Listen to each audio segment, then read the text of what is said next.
How is that dramatic, roughly 10-second volume decrease as we skew into whatever the fuck it is I do here?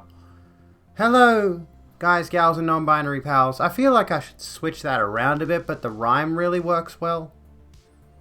Welcome to the Rogue Room. I'm Abigail Beck, your host, the person who reads you the news and stuff. And I've got coffee, I've got a sword, I've got stuff. I'm that person. I'm the transgender sword lesbian. This is all I got. That's my brand now. I don't know what the hell has happened. How's it going? Noticed that and thought the timer was a bit off. Maybe I did it too soon. I don't know. Anyways, Fox, there you go. I don't think I really touched my finger with that one, but you know. Yes, NMS is No Man's Sky. And it's quite a good game. I think the kids would be able to play that. We talked about, you know, what games are appropriate for children recently.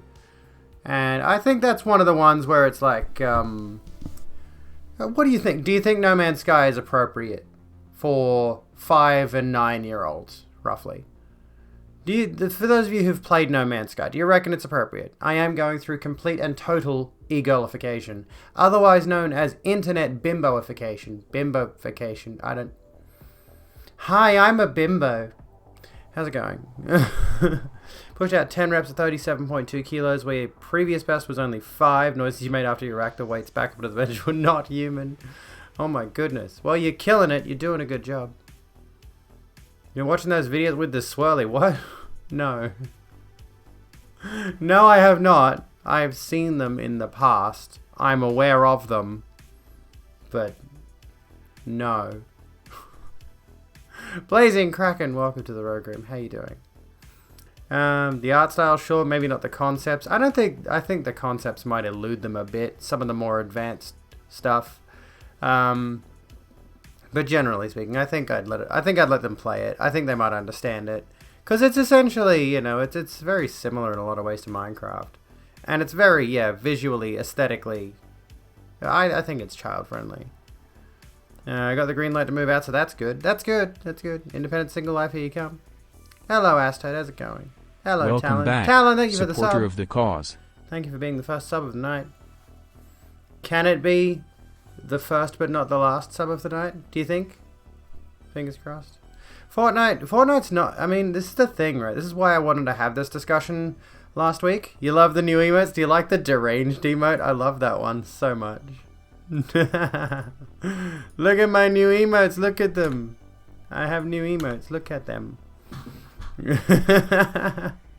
So the ones of my face are now, these two are for subs. This one's for tier 2 subs. This one is for 1,000 bits, I think, and this one is 1,000 bits, the other one is 5,000 bits. We've got me face emotes. It's crazy. You have been subbed. You have been subscribed. Yeah, we had this discussion last week about like what games are appropriate, and I personally am not a fan of the idea that Fortnite is considered child-friendly, considering the heavy focus on gunplay, the heavy focus on, you know, essentially, you know, armed combat. You know, this is the problem. I don't really necessarily see No Man's Sky as being in the same vein. It's got a very colorful, child-friendly art style to it. And, you know, there's a heavy focus on exploration and resource gathering and construction and all of those kinds of things in No Man's Sky. Whereas the combat is a secondary feature that you kind of have to engage in at some point. I think there is a mode where you don't have to engage in combat, I'm not sure. But generally speaking, you know, the combat is not the core focus. Whereas in terms of Fortnite and many other games that are pandered to children, the combat is designed to be the core focus. And I think I personally have a bit of a problem with that. You know? Hello, Detroit. How you going? The troll face looks... Yeah, it was supposed to be a little bit of a... Yeah, a bit of a cap, a bit of a troll face. I forget what that stream... what stream that was from. But I do like it. Feel free to use the troll face if you have it. Oh, that's the 5k bits reward. As the kappa if you want. If you're okay with that. What are the topics for today? Well, we're going to start out with a bit of turfiness. Folding Ideas has a good video on Fortnite. I'll check that one out. It sounds like a good idea. You'd say Fortnite isn't child friendly because of the toxic community, but most of the toxicity is kids. Yeah, it's kind of a cyclical breeding of toxicity amid that game and other games that kids play. I mean, League of Legends is another game where it's like there's bound to be a ton of kids playing that, where it's a constant online game, and it's going to be infested with children. The Rogue Room appreciates it's got an art style that appeals to kids. Comic Girl, welcome to the Rogue Room. Not welcome to the Rogue Room. Thank you for the host. Sorry, I'm all over the place. Comic Girl, how you doing? I'm hoping the roughly 2 to 5 milligrams of caffeine in this will wake me up and I'll stop stumbling over my words. Fucking decaf, man. It's not the same thing. It ain't the same. You can taste the lack of caffeine in it. It's awful. But yeah, how was your weekend, folks? Tell me about it. What did you get up to this weekend? I had Mother's Day yesterday and ate entirely too much food. Holy crap, my weight has gone back up. I don't like this. You might have noticed last night, if you follow me on Twitter, which you should be doing, for the record, it's my primary output of content is Twitter, not Twitch. But yeah, I did way overeat because the morning tea consisted of things like chocolate biscuits, pancakes, a bunch of fruit, other baked goods, tons of food. And then later on that night, I think I had a dinner at some point, and then Jacinta came over as well, and we had some Oreos and some raspberries and peanut butter. It's just like, I ate way too much. You weren't too happy on the weekend, why not? What happened? But yeah, other than that, Mother's Day was good. It was nice to receive a text from my ex, who has been adamant about the mother thing, adamant about the mum thing. That whole discussion hasn't wanted... Ow. Jesus. Hasn't wanted... I keep yanking on the headphone cables. You can tell why I've stopped wearing them recently.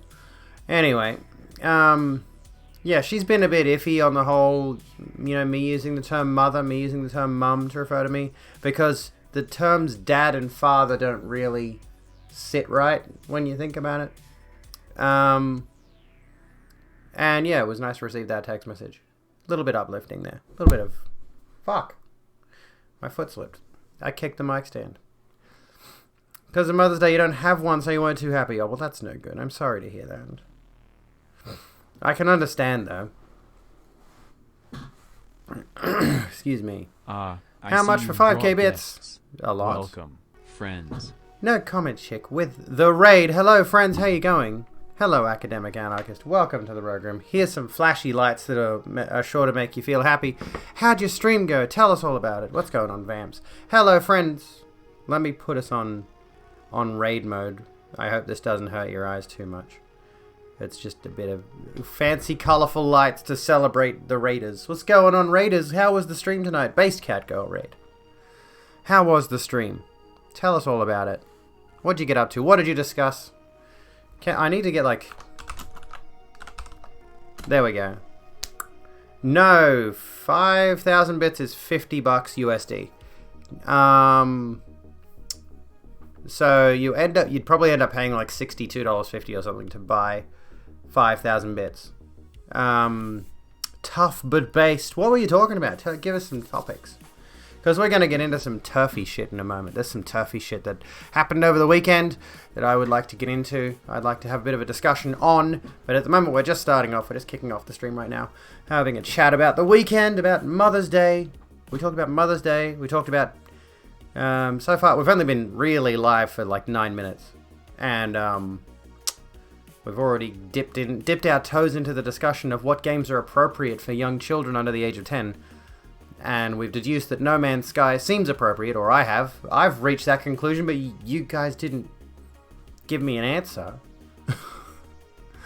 Well, I will ask everyone else, if you've played No Man's Sky, do you think it's appropriate for children below the ages of 10? Below the age of 10. But I mentioned that I have a disdain for Fortnite as a children's game as well, because of the heavy focus on gunplay. Oh yes, remember to remove the referral part of the link, otherwise you won't be counted for the watches properly. Although I think after about 5 minutes it continues to count. So if you stick around for more than 5 minutes, you continue to count as a view. It's fantastic. So tough but based. Drama stuff, great stream, a lot of drama, but holy shit it was funny. Well, that's what we love to hear. We like to hear funny. No Man's Sky, it was bad at first. I did actually play No Man's Sky on release. I did play it when it originally released, and I enjoyed it. Marcus6166, welcome to the Rogue Room. But yeah, I think we discussed this a minute ago. It's like No Man's Sky is not primarily focused on the combat, whereas something like Fortnite or League of Legends or other similar games with a cutesy, colorful art style are geared towards kids but have a heavy focus on violence. Whereas I think something like No Man's Sky that focuses more on building, exploration, and discovery, and all these things, and the combat is secondary. It's not something you have to do, necessarily. I think there is a mode that you can turn off. And I think, and this is the problem, is like, my son loves Knack, but that game is nothing but playing a war robot committing genocide. And, you know, I don't know why I'm skewing so heavily into this vein of, I don't want my kids playing the violent games. I used to be such an adamant defender of like, oh, they're just video games, they're not influencing kids into violence. But I think the issue is, you know, if someone already has a bit of a violent streak in them, they can perhaps get... It's tricky. There's two sides to it. I think if someone is a particularly... has maybe perhaps violent anger issues, maybe playing a violent game would help them alleviate those. On the other side of things, consuming violent media might inspire violent tendencies. So it's kind of a two sides of the same coin. NMS is good at being genuinely just unusually focused on a feeling more than an activity. I think I know what you mean. NMS, No Man's Sky, is just a vibe game. You just put it on and you don't really... You do have goals. They have put like structured goals into it now. But you can just chill. You can just exist in the universe. You don't really need to go out of your way to be fulfilling quests and all that kind of thing. Yeah, I don't think you can tie media to actions that directly. However, it's, I don't know. It's tricky. Like, the psychological impact of certain things, especially on children, can't be, I think, give me a sec. Like, for example, I specifically don't think kids the age of my children should be playing things like Call of Duty, for example. But, you know, because that game is specifically designed to look realistic, bloody, gruesome, using real-world guns in real-world settings and all that sort of thing, it's a bit too much for a kid to play, and yet there is an unsurprisingly high amount of children playing those. And, similarly, the 5-year-old kid who allegedly beat Bloodborne recently, I still think that's a bit, you know, maybe not. But it's about, you know, educating your children as well. You know, good parenting would say, you sit down with your kid who might be playing a violent game and then say, listen, this kind of thing that you're experiencing right now is not the way the real world works. And you, well, depending on the type of game, Bloodborne is the example I was thinking of.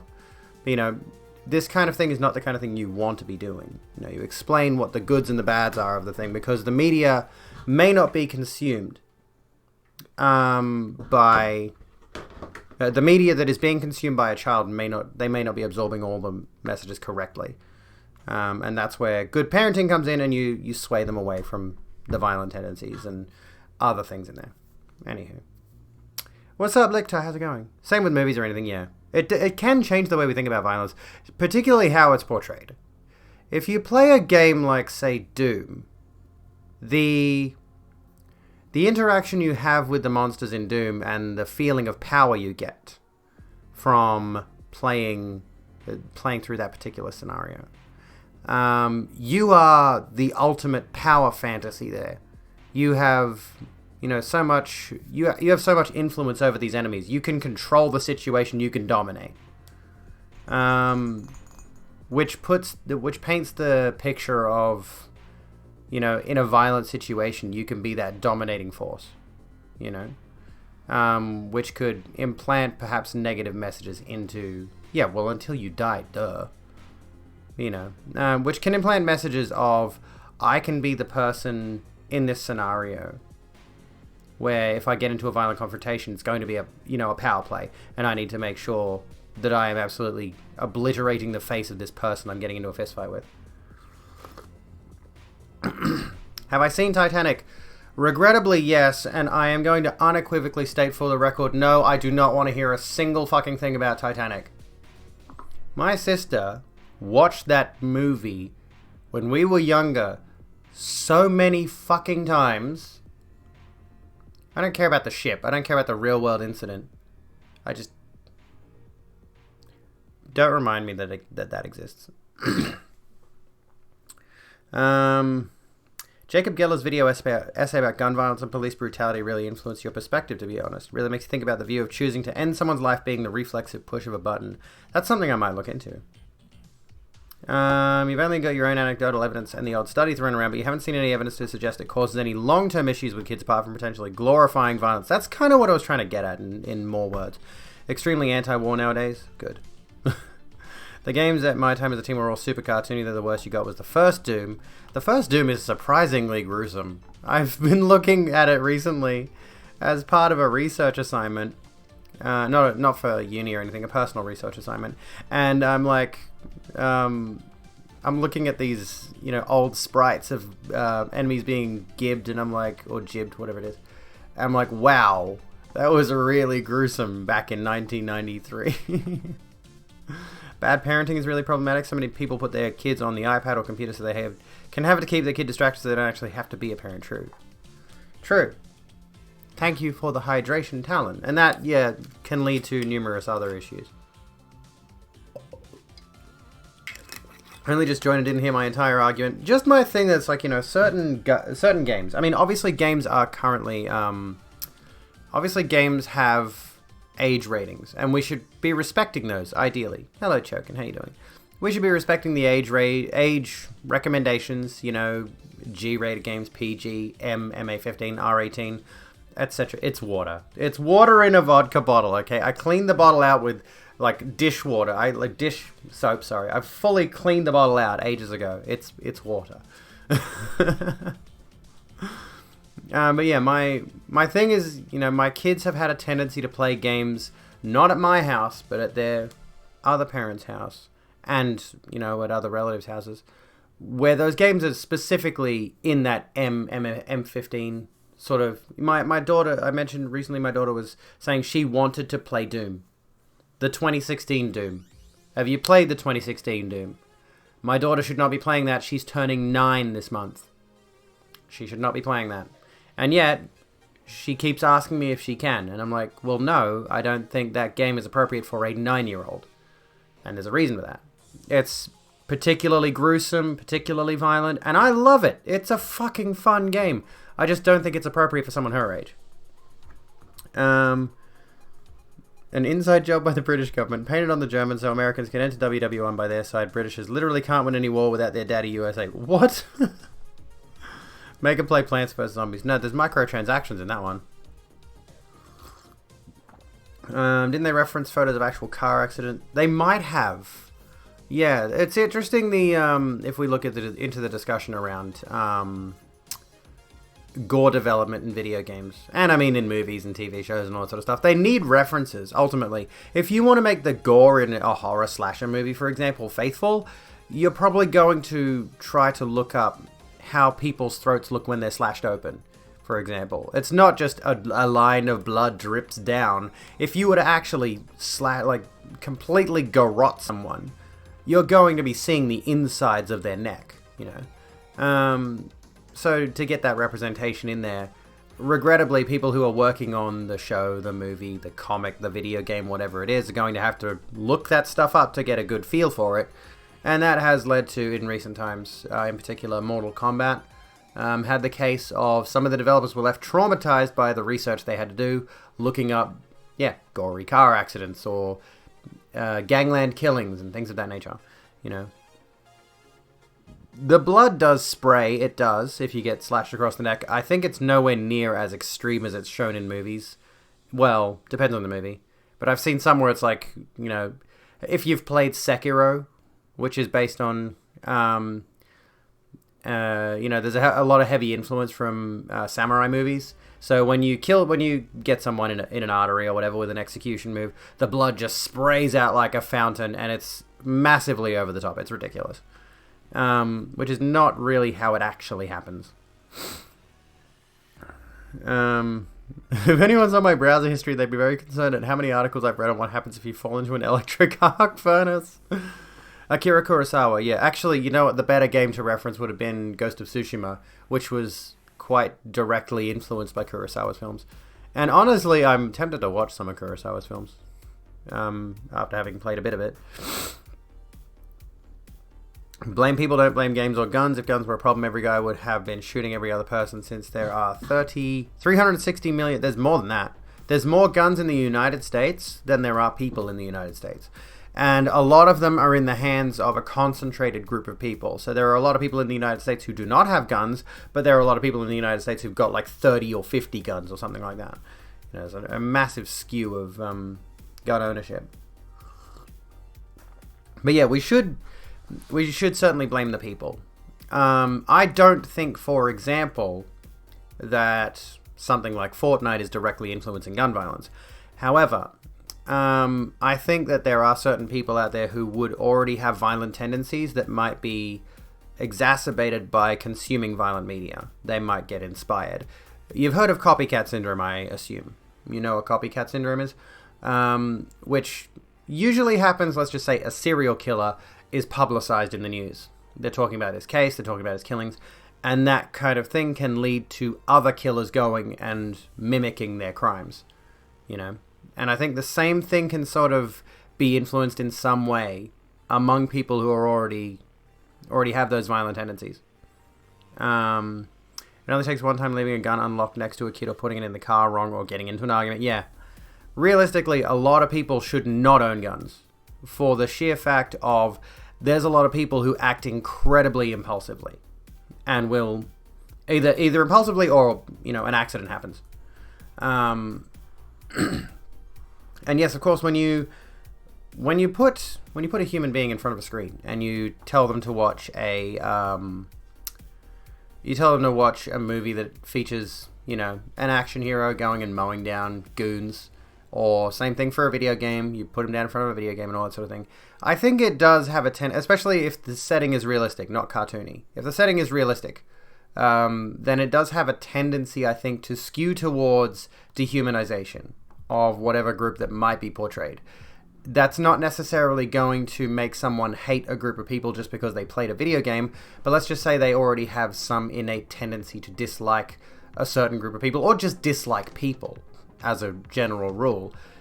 Being in the situation where they are, you know, suddenly in this fantastical situation where they're watching people get mowed down, or they're playing people getting mowed down.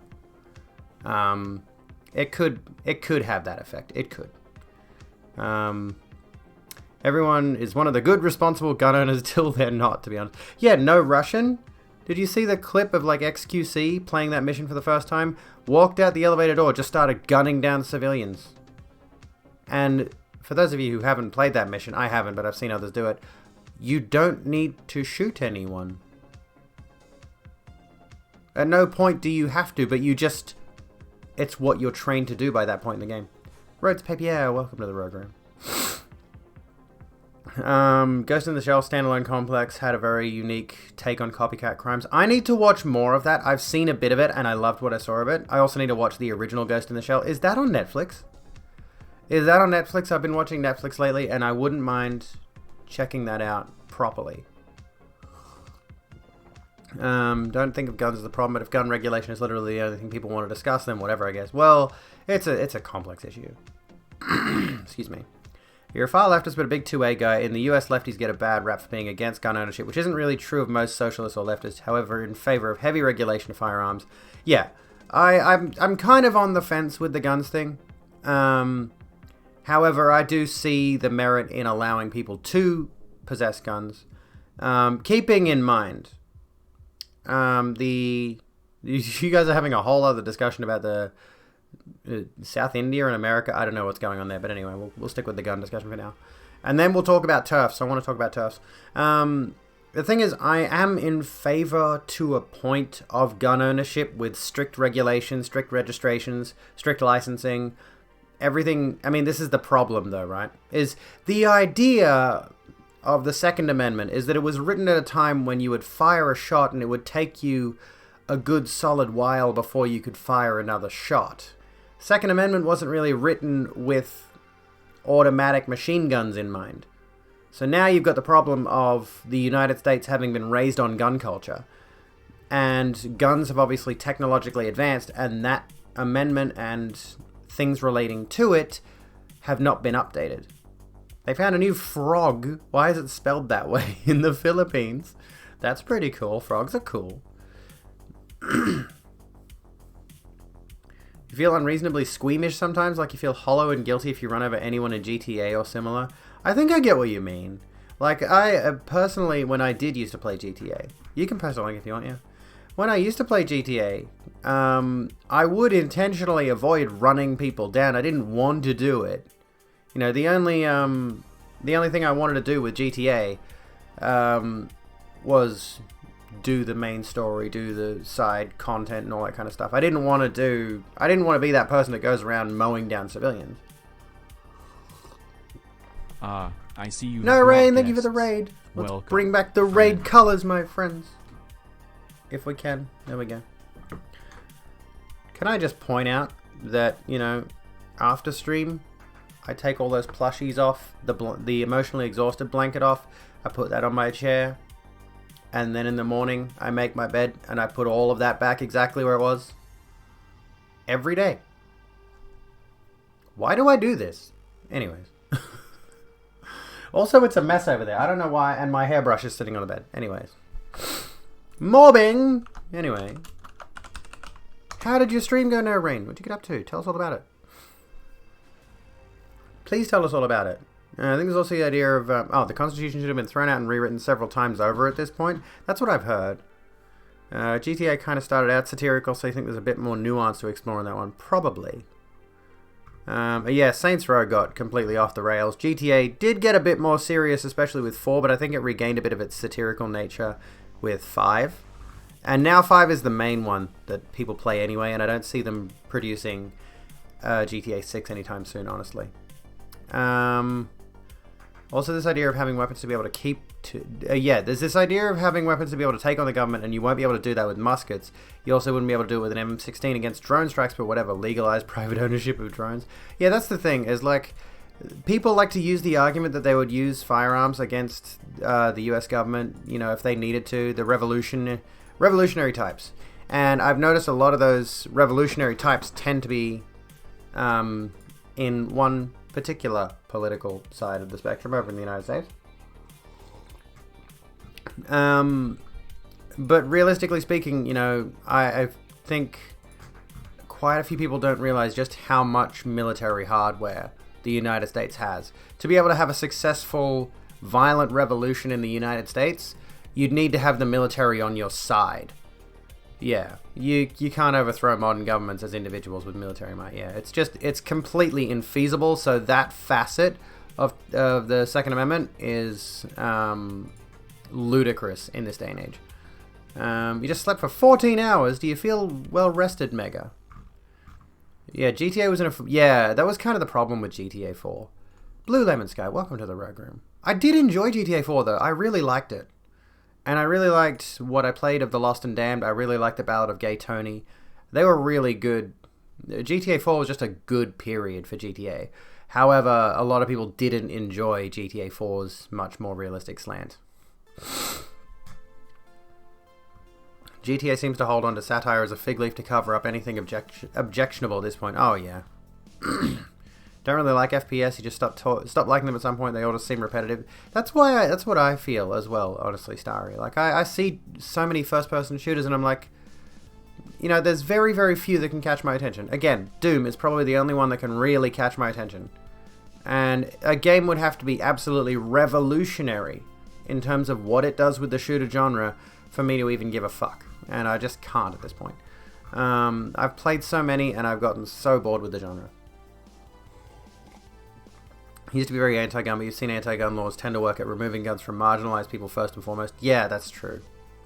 Feel very unrested. You were awake for like 24 hours and also forgot to eat for that long. And yeah, you're absolutely right. Like if they were to start instating, oh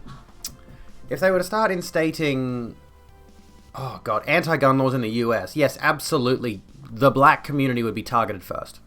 They would go to low-income communities, which are largely POC communities, and they would start with them. Absolutely. And they would come up with some convenient excuse for why they're targeting those communities first, like gun crime rates or some other bullshit to justify the excuse. But they wouldn't go to like middle-class white people who own estates or something like that. Kind of like that with horror. After HRT, when someone gets graphically messed up in horror, you get squeamish, whereas you never used to be phased. It's funny, I feel like I'm even more into gore nowadays. I'm a messed up person. It's part of what was intended by the... Sorry, I'm catching up on chat at the moment. Sorry. I'm way behind. We'll turn these colors off because they're making me bleh.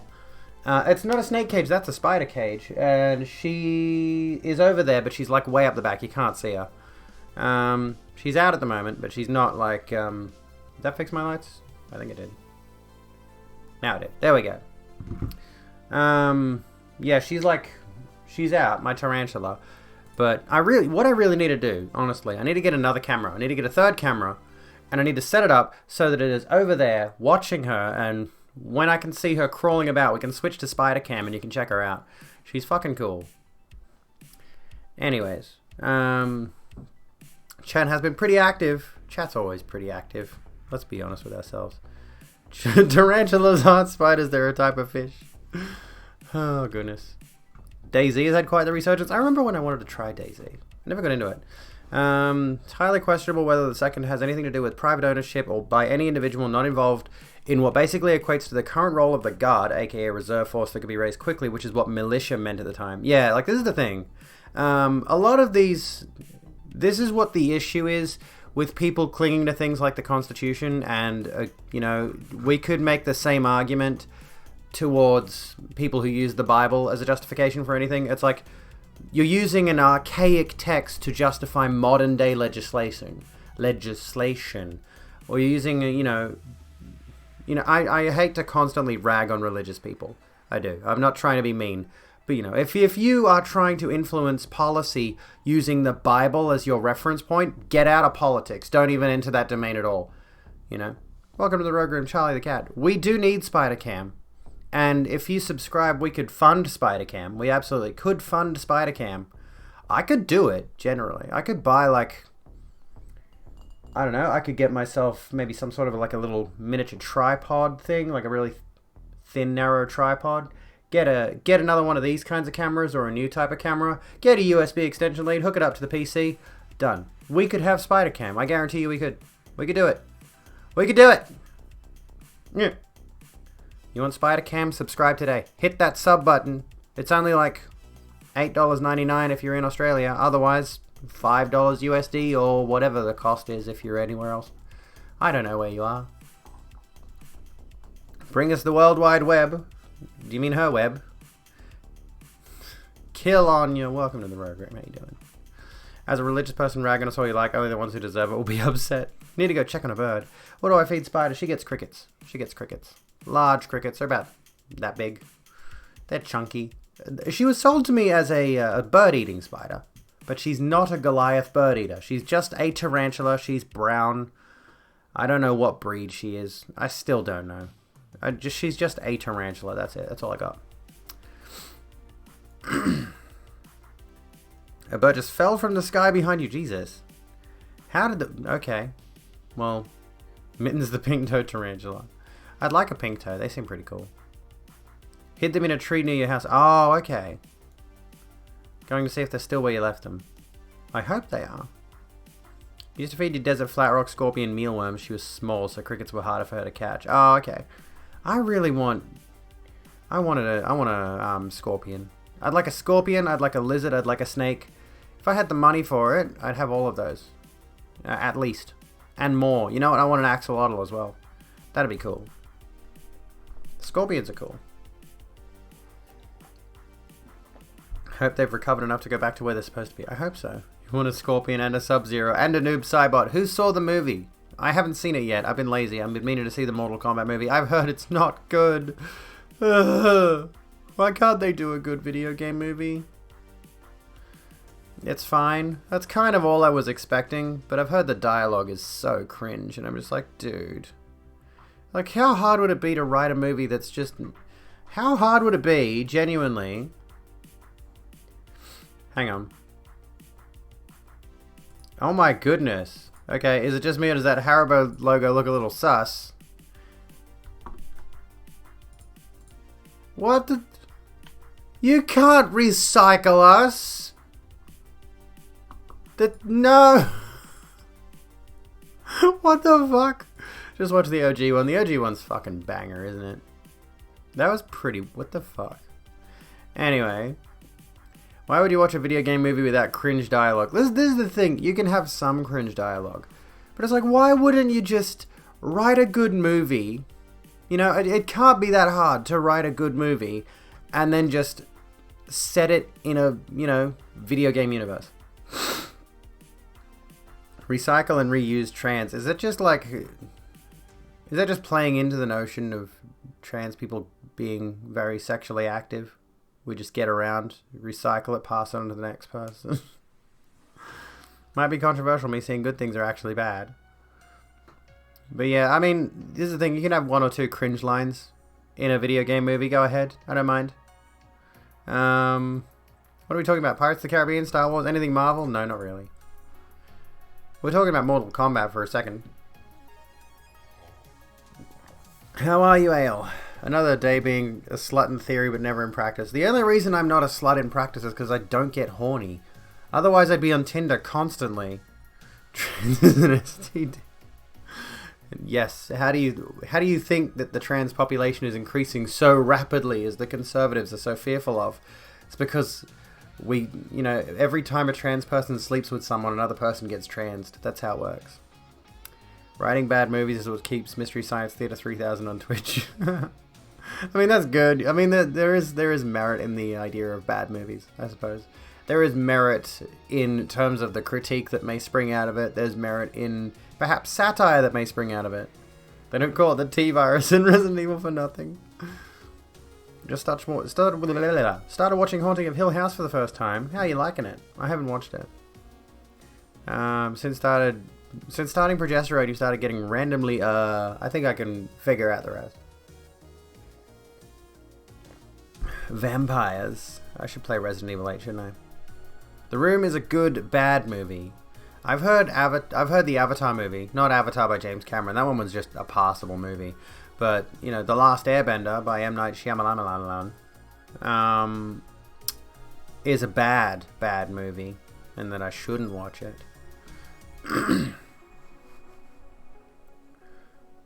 Anyways.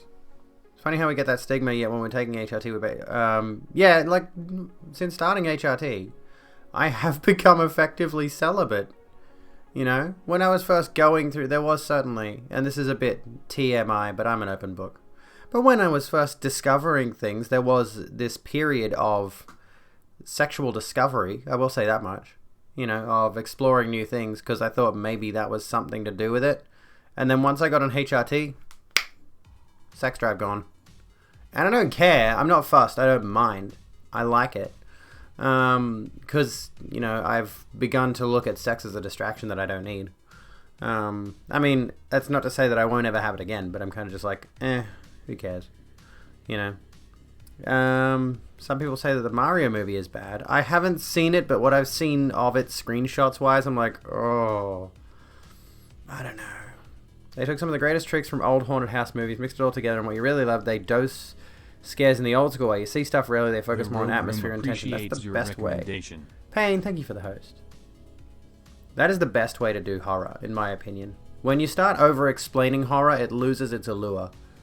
Is the Mario movie already out? You mean the 1980s one? With Bob Hoskins? On the other hand, main characters are kind of annoying. Well, yeah, true. Are they doing another Mario movie? I mean, quite frankly, my opinion on if they do a Mario movie is it should be an animated movie. You know. Think the bird's okay? That's good to hear. Oh, so they are actually doing a CGI one by the Despicable Me people. Bleh. I hate Despicable Me. With a furious passion. I mean, fingers crossed that the Mario movie doesn't turn out to be absolute dog shit, but, you know. Despicable Me is good, that's a questionable opinion. That's a very cringe take. If you don't let enough of horror happen in the person's head, you lose out on most of the power to scare people. Yeah, exactly. I think Signs did this well, to a point. Who watched Signs? Who liked Signs? I feel like Signs gave you just enough to build the horror, to build the suspense. And then they revealed just enough. You know? Does that make sense? But ultimately the issue is, well, spoilers for a movie that's been out for a long time, and you should know the, you should know what happens in it by now. But I mean, they defeat the aliens. You know? And it's, that in itself, I feel like, yeah, that weakens the whole thing. Haven't been around a while, can't remember. These first 6 months have been pretty rough. Hopefully things will change for the better. I hope so too. I hope you're well, Payne. Alien be like, H2O, no. It's a good movie. I do like it, but I think, you know, there are obviously better horror movies out there. And one of the issues I have with horror in general, as a concept, is there are far too many movies that say, have a good first entry into the franchise. And you're left wanting more, and the studio knows you're left wanting more. However, the issue is, once they add another movie to it, and another movie, and another movie, they have to keep the plot going. They have to keep the universe relevant, so they start explaining it. They start having characters with expository dialogue, and it just ruins the whole mystique of what it is in the first place. Thus, the image in your mind's eye gets muddied by the explanation fed to you by the characters on screen, and as a result, it's an underwhelming outcome at the end of it. You know what I mean? Like, yeah, this makes me question if they were intelligent life coming to a planet with a 71% their main weakness. Good horror movie was actually so gruesome it was banned. It was called The Sweatbox. It's a documentary about overworked Disney animators working on Emperor's New Groove. Disney got it banned everywhere. Fork Bacon, welcome to the program. Did they really?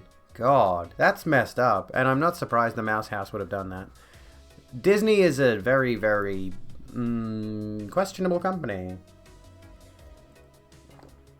And, you know, I'm not outright actively boycotting them, but I'm just not bothering with any of their content anymore. I may watch the third Spider-Man movie at some point whenever that releases, but other than that, I'm kind of just over the Marvel format, and Star Wars has massively let me down in a lot of ways. I may watch Mandalorian, but this is the thing, is like, you know, I'm kind of torn because, you know, part of me is saying to myself, I don't want to consume Disney, because Disney bad. Disney, big, bad, monopolizing company. However, at the end of the day, individual activism, choosing to not boycott a certain company, when you're just an individual, you're just one person, it's not going to fucking do anything, is it? So, there's kind of this thing where it's like, I might as well watch the thing, because if I don't give them my $30, it's not going to matter. It's not going to affect them. You know, an animator from Spider-Verse, he's rich and he's transphobic and rich, unfortunately. I like Spider-Verse too. That fucking sucks, dude. Like Stranger Things, first season was dope because we really had no idea. Yeah, I think Stranger Things was where this thought, you know, came back to mind. I saw an article about season 4. And yeah, like the first season was really good because we had no idea what was going on. Next season's lost that feeling of mystery, so we could sort it out in our heads, normalize the unknown and stuff. Yeah. That's exactly what I was thinking of. Like, Stranger Things is quite good in that first season, and there's nothing necessarily bad with the later seasons that I've seen. I've seen season 2 and half of season 3. But it's like, yeah, the moment you take horror and you start to explain away the unknowable aspects of it, you lose it. You lose a lot of elements of it. And that's why I think horror works best as standalones. Like, sequelizing it and franchising it doesn't really work for horror, in my view. I may be wrong. There may be some people out there who are better experienced with horror who might be able to shed some light on the subject, but me personally, you know, I find the best horror is one-offs. But Jason in Space, I mean, you could go the camp route, but then at what point does it stop being horror, right? So I think creepypastas are enticing. They leave a lot unknown. True. Yeah, I haven't read a creepypasta in a good long while. Chick-fil-A gives part of your money to executing gay people in Uganda, and I judge everyone who chooses to buy from there. I mean, fair, understandable. Understandable. Aliens vs. Predator. That was a good movie. It's hard to call it a horror movie, though. I did like Aliens vs. Predator. I did not like Aliens vs. Predator 2. That was dog shit. I watched the whole thing, and at the end of it, I'm like, I don't know anything that just happened. The mug handle is Knucklebusters. Here I am, a staunch pacifist, with a Knucklebuster mug, a sword in the background, and a Nerf blaster sitting over on my little table over here. Pacifist, by the way, has lots of weapons. Fake ones. Oh yeah, my letter opener is a sword. I have a lot of sword-themed jewelry too. I like Shuriken fidget spinner. Oh goodness. You say you're a pacifist, yet you participate in society? Curious. Why Lovecraftian stuff works so well even today. He described everything as indescribable and beyond human comprehension. Kano from MK is an Aussie. I've heard that. Well, I mean, I know the character is, but I've heard the actual person who plays the role is also an Aussie. Which is good. Which is freaking awesome. Which, it's funny, originally he wasn't an Aussie, I don't think, in the games. But then they cast him as an Aussie. They cast an Aussie actor in the original movie, and that led to them turning the character Australian in later games. So the movie influenced the game's development.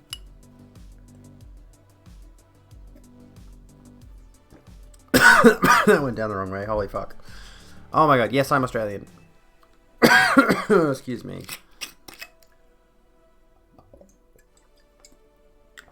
Oh, good lord. I'm not... Well, I speak English. See right-wing chuds start justifying executing gay people when you point out how it's not just Muslim countries that do it and that Uganda is doing it due to mass money from US evangelical groups.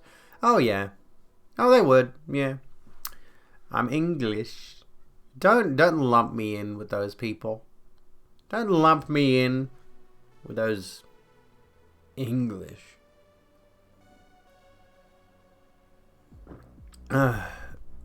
Did the same thing you did to your Australian mate. Assume they were English. I suppose it makes sense, in a way. The actor in the 95 movie was trying a Cockney accent, but everyone thought it was an Aussie accent. Was he an Australian? I swear he was an Australian actor, too. Hang on. Or maybe that's the story. God, my camera's shaking, sorry. Let me see if I can move that off the desk so I can type without it doing that.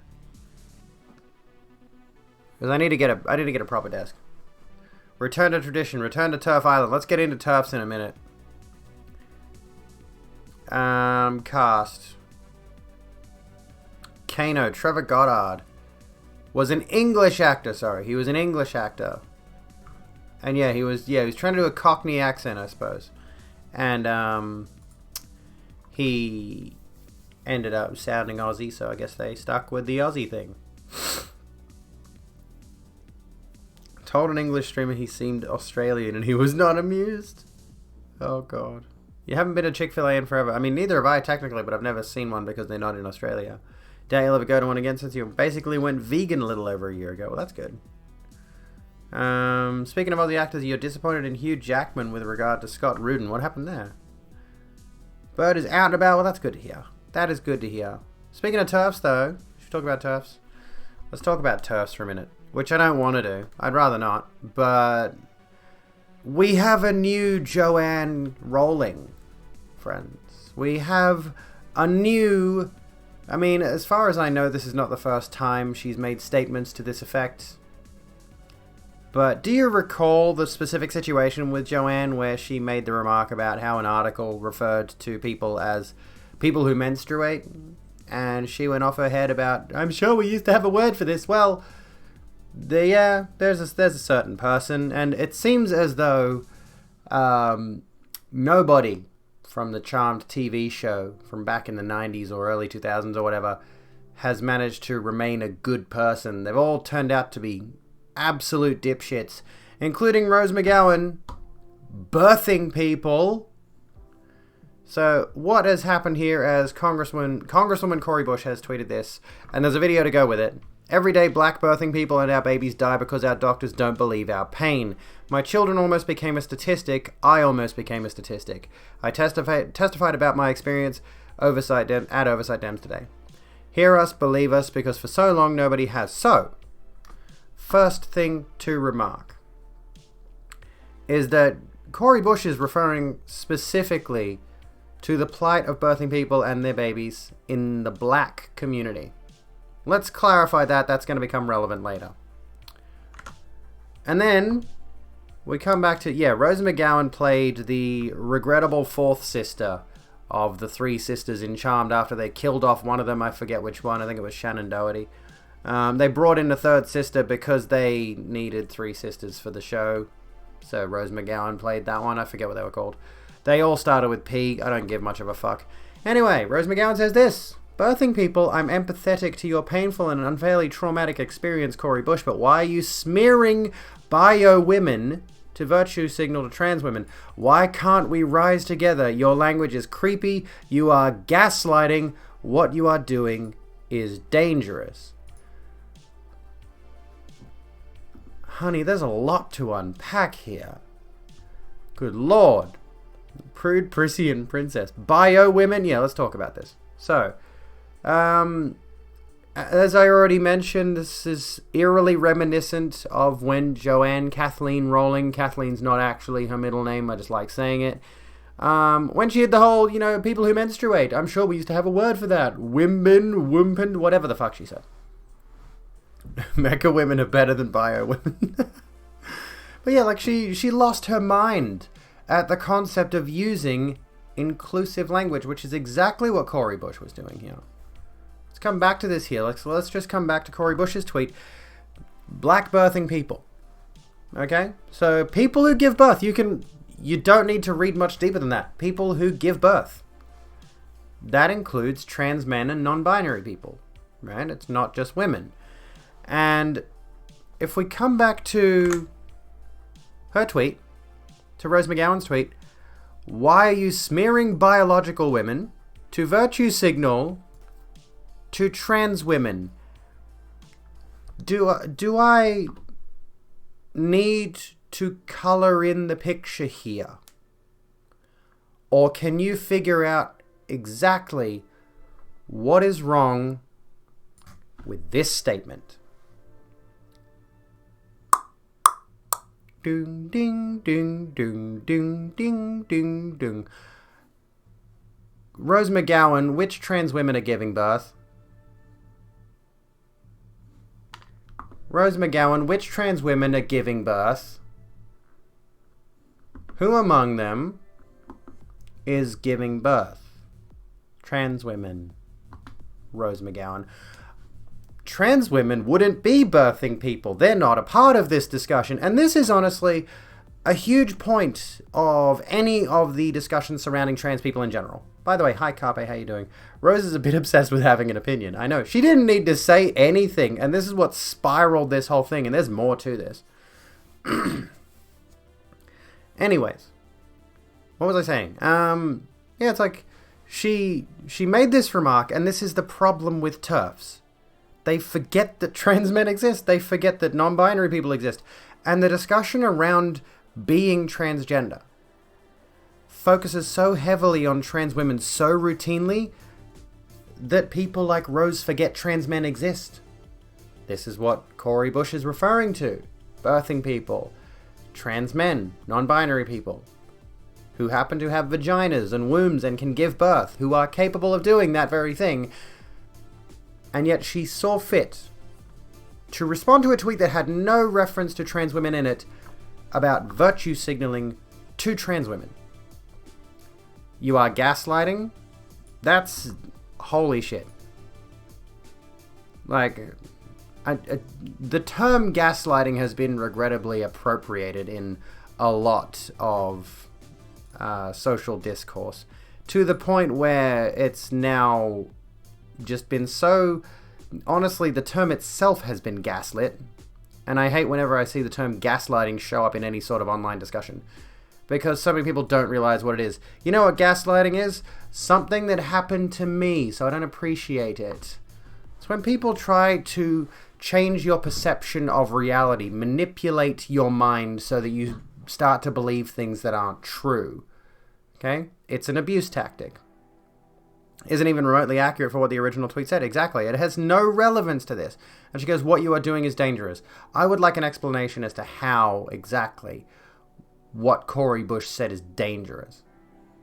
What exactly, everyday black birthing people and our babies die because our doctors don't believe our pain. My children almost became a statistic. I almost became a statistic. Hear us, believe us, because for so long nobody has. What exactly is gaslighting? What exactly is dangerous? How is the language creepy? What's creepy about the language? Anyway, it's nonsensical. Her response to this entire thing, every single little segment, every word. To bring it back to the Disney thing, it reminds me of that quote from The Last Jedi. Is something like, incredible. Every word of what you just said is wrong. How do you do that? Yeah, I hate to make the Star Wars reference, but it's relevant in this case. Younger child is a trans man. Trans rights are human rights. Exactly. Can we just slap someone every time they misuse the term gaslighting? Shit is why you can't use triggered to refer to your PTSD. Exactly. And there's a lot of discussion there around how, specifically medical terminology gets abused and cycled into social discourse in various ways. Also, there is definitely a desire to be able to give birth as an MTF trans girl, but sadly it is not possible yet. There's that too. So cis women over a certain age who can't do births anymore aren't also... Yeah, and there are cis women who simply cannot give birth. Gaslighting isn't even... Oh, yeah. As someone who's been gaslit by an abuser, you hate when people use it wrong. It is terrifying. It is. Because, you get inside your own head...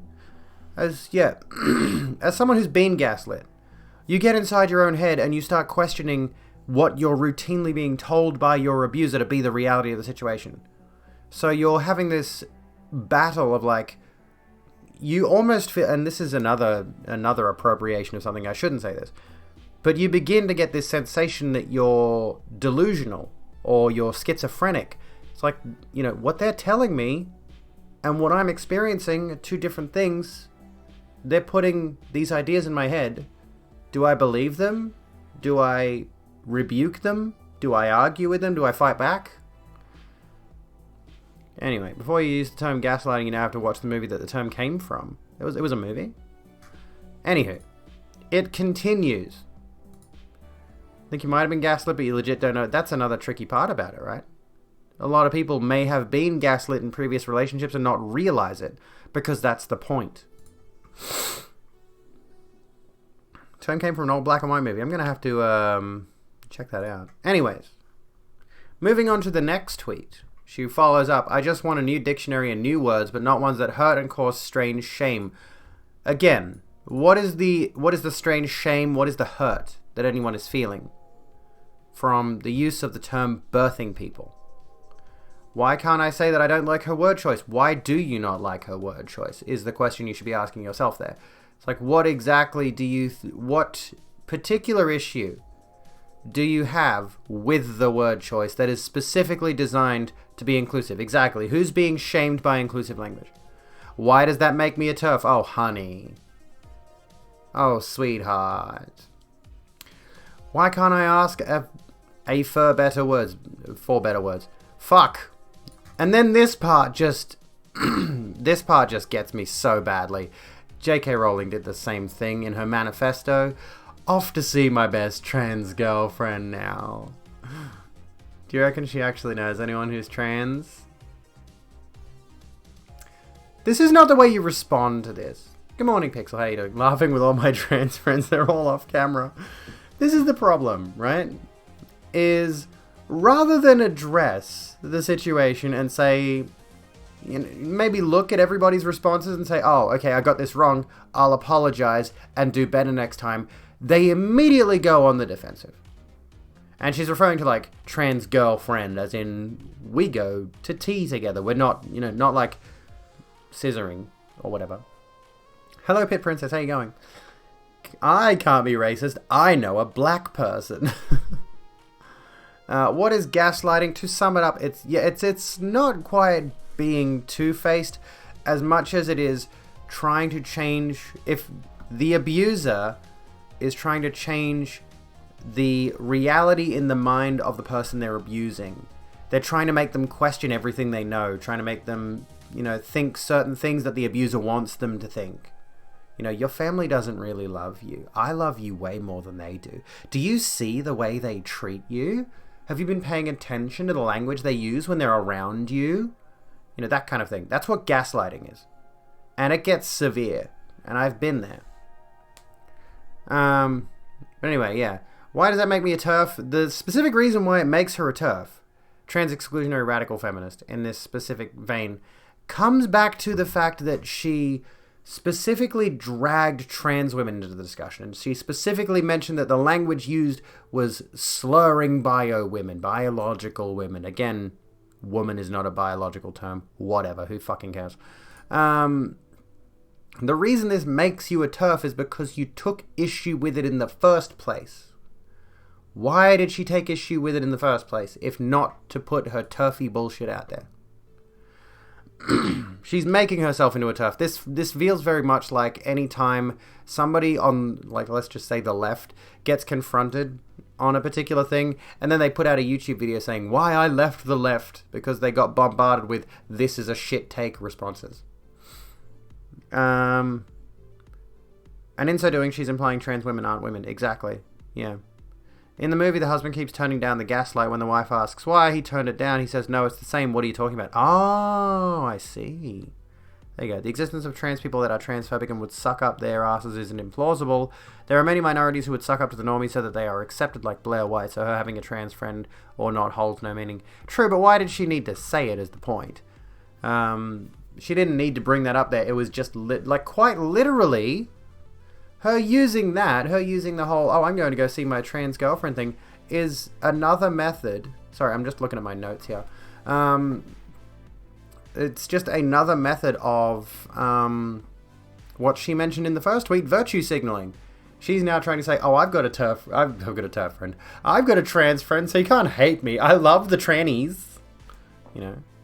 Watching Katie Halper on stream for a while, but you watched Rose's appearance on there recently and was so disappointed in both of them that you changed your viewing habits. Well, that's unfortunate. I don't know who Katie Halper is, though. That name sounds familiar. Yeah, gaslighting is basically making someone doubt their reality and observations, yeah. She used this hypothetical trans person as a shield. Halper had Jesse Single on her show and advertised his article that led to banning of trans healthcare to children. Fantastic! That's what we need. Watch her trans friend be Caitlyn Jenner. Oh, dear Lord, please no. Should we watch the, And then, she follows up, there's another tweet, it keeps going, I am not a goddamn TERF. Stop pushing that lie. Stop bullying me and anyone who thinks something can be better. Why can't I challenge for better words? What's wrong with the words that were used? The combination of birthing and people are two words we already know the meaning of. We're already aware what birthing means and we're already aware what people means. Putting the two together, you fill in the blanks. There's no issue with the language. Is there any issue with the language? Yes, I have a trans friend, Blair White. And she goes, stop bullying me, but she unnecessarily dragged trans women into the discussion. They were not a part of the discussion until she brought them into it. And, yeah, as she mentioned, she says, I'm not a TERF. But let's make one thing patently clear right now. A transphobic person does not get to decide what is or is not transphobic. Can we clarify that right now? In the same way that, say, a white person saying things about the black community can't decide that those things are not racist just because they said them. You're not allowed to make that criticism. You're not allowed to make that judgment call yourself when you're not a part of the oppressed group. If people are saying you're transphobic and they are trans, then their opinion has significantly more weight than yours. Halper has a mountain of unexamined privilege and didn't push back at all when Greenwald was complaining about wanting to be able to use slurs in context. Katie, Matt Taibbi, Aaron Mate, the dude from Zero Brooks, all defending or platforming Greenwald. I need to look more into the Greenwald situation. I've heard, questionable things. About, I know he's not exactly He's not exactly based at the moment. But I've heard like he's one of those people who started on the left and then skewed towards the right, which I always find particularly interesting. And it's definitely a measure of like protecting their place in the world, I've noticed. Anywho's. It's not excluding bio women though, it's only being inclusive of all people who give birth. Reactionary types think their rights or bio women are being erased by this kind of language. Yeah. Precisely. And she's got a video here. Should we watch the video? Let's give the video a look. Let's pause this for a sec. And then of course Chantilly has responded here. You're right, Rose, you're not a TERF, you're a fart. Feminism appropriating rabid transphobe. I love that one. Anyways, let's watch this. Her pain, or that part of it, but she used the term like birthing humans or something that I was just like, I think she's talking about ovaries or something. I just feel like we need to come up with a better fucking dictionary. I'm not a fucking TERF. That narrative was paid off and bought for by Harvey Weinstein. So if you believe that, you can suck a fucking... What? What? Yeah, what? I haven't watched this. Dick. Fucking sick of that shit. What does Weinstein have to do with it? I know she was in some way involved in the Weinstein case, I think, but like, what? That's unhinged. That's not at all relevant to the discussion. Like, Harvey Weinstein is the guy who was like a film producer who,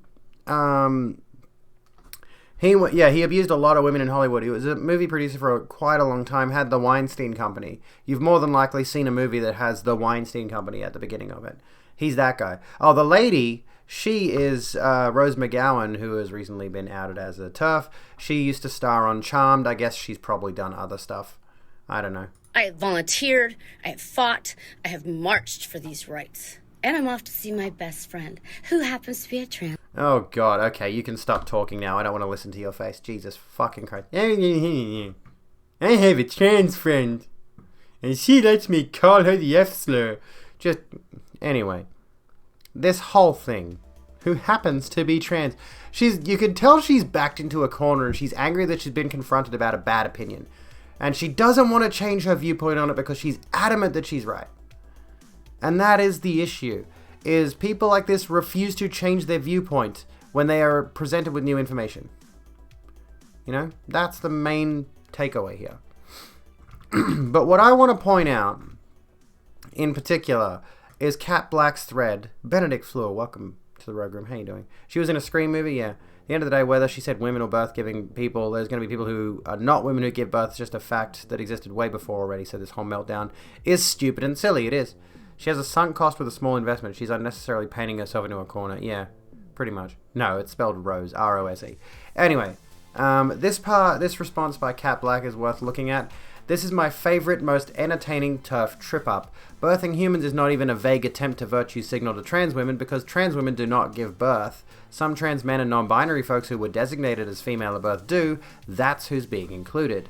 Birthing humans is language that doesn't include and isn't attempting to include trans women, as you assert. So really, this just makes you look like you have some really intense issue with trans women, but we already knew that. And also, this was a conversation about black pain, and instead of acknowledging it, you had to construct a really intense narrative about placating to trans women, which was literally never happening in the first place. You're a white woman centering yourself in a conversation about black pain feels pretty racist. Funny how that keeps coming up with these people. Oh, anywho. Like... Cat Black just absolutely, yeah, mic fucking dropped. She just obliterated the entire thing there. But, let me think here. Rose was not, however, done, my friends. Rose was not done. She retweeted something by someone called Reem Abdelatif shortly after this. I stood up for LGBTQ plus rights in the Middle East. I spoke up in a region where you can get killed, raped, or jailed for defending pride. And, like, okay, if you stood up for LGBTQ plus rights, surely you would understand why she's in the wrong here. If you understood that T there, being a part of the LGBTQ plus rights thing, surely you would understand how she's in the wrong here. It's pretty obvious to anyone paying attention. There's no need to erase women or ovaries. Literally not happening. Literally is not happening. However, what you are trying to do is erase trans women from the label of women by claiming that Cori Bush was pandering to trans women in the discussion, which was never happening. There's no need for one side to smear the other. It's a divide and conquer game. Thank you, Rose. This is the thing. This is the issue with this whole divide and conquer bullshit. It's the TERF side doing the dividing and conquering. Again, Rose went after trans women. She made this an attack on trans women when they were never a part of the discussion. And a bunch of trans people went on the defensive because they had no choice, because she was wrong and they wanted to correct her. And her response is to lash out. Her response is to fly off the handle and act as though she's been in the right the entire time. The divide and conquer thing is not happening on the behalf of trans people. It's happening against them. Right? Have I seen this video where Rose is arguing with a trans person 3 years ago? At that time, you did feel like both sides were a bit frantic in the conversation, but I think it really shows Rose has had these microaggressions towards trans people before. No, I have not seen it.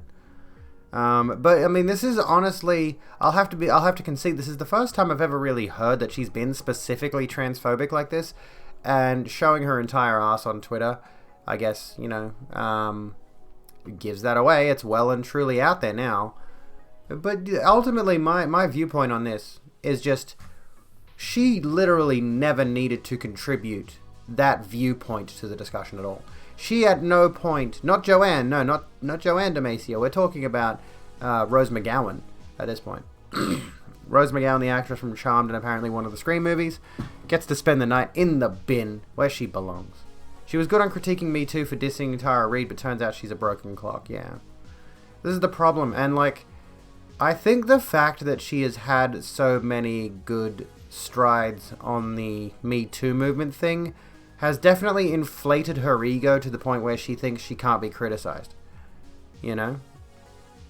I think she feels particularly invulnerable in these kinds of discussions, particularly those around women, which the term birthing people does include women, but in that particular instance, it does not include trans women, which were dragged into the discussion by Rose for no reason whatsoever other than to attack them. Anyways. You know, what else can we learn from this? What else can we take away from this? That celebrities definitely do need to just stop talking on social media, I think. I can think of numerous other celebrities who might have had a take that maybe was not as inflammatory as this one.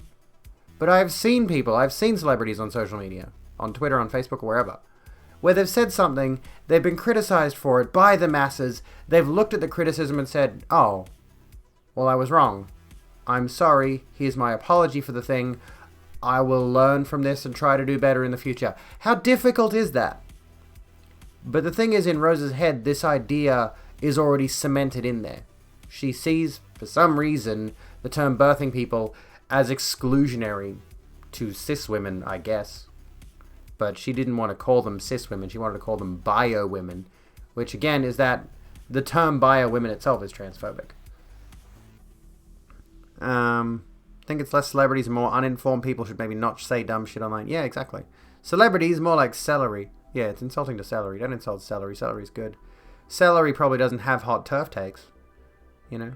Anyways, I had an idea tonight following up on this, but, you know, I was considering maybe let's look at Over It and see how crazy they are over there, or maybe on Mumsnet or something like that, but I'll leave that up to you folks. Anyway, that's Rose McGowan's shitty turf take, and that's my thoughts on it, you know, because it feels like common sense.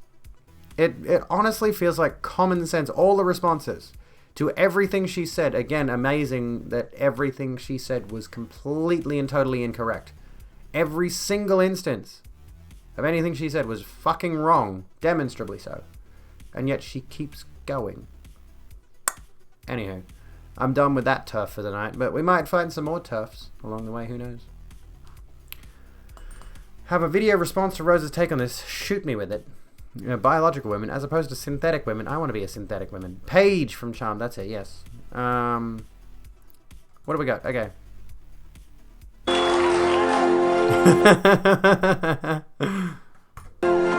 Mr. Madison, what you just said is one of the most insanely idiotic things I have ever heard.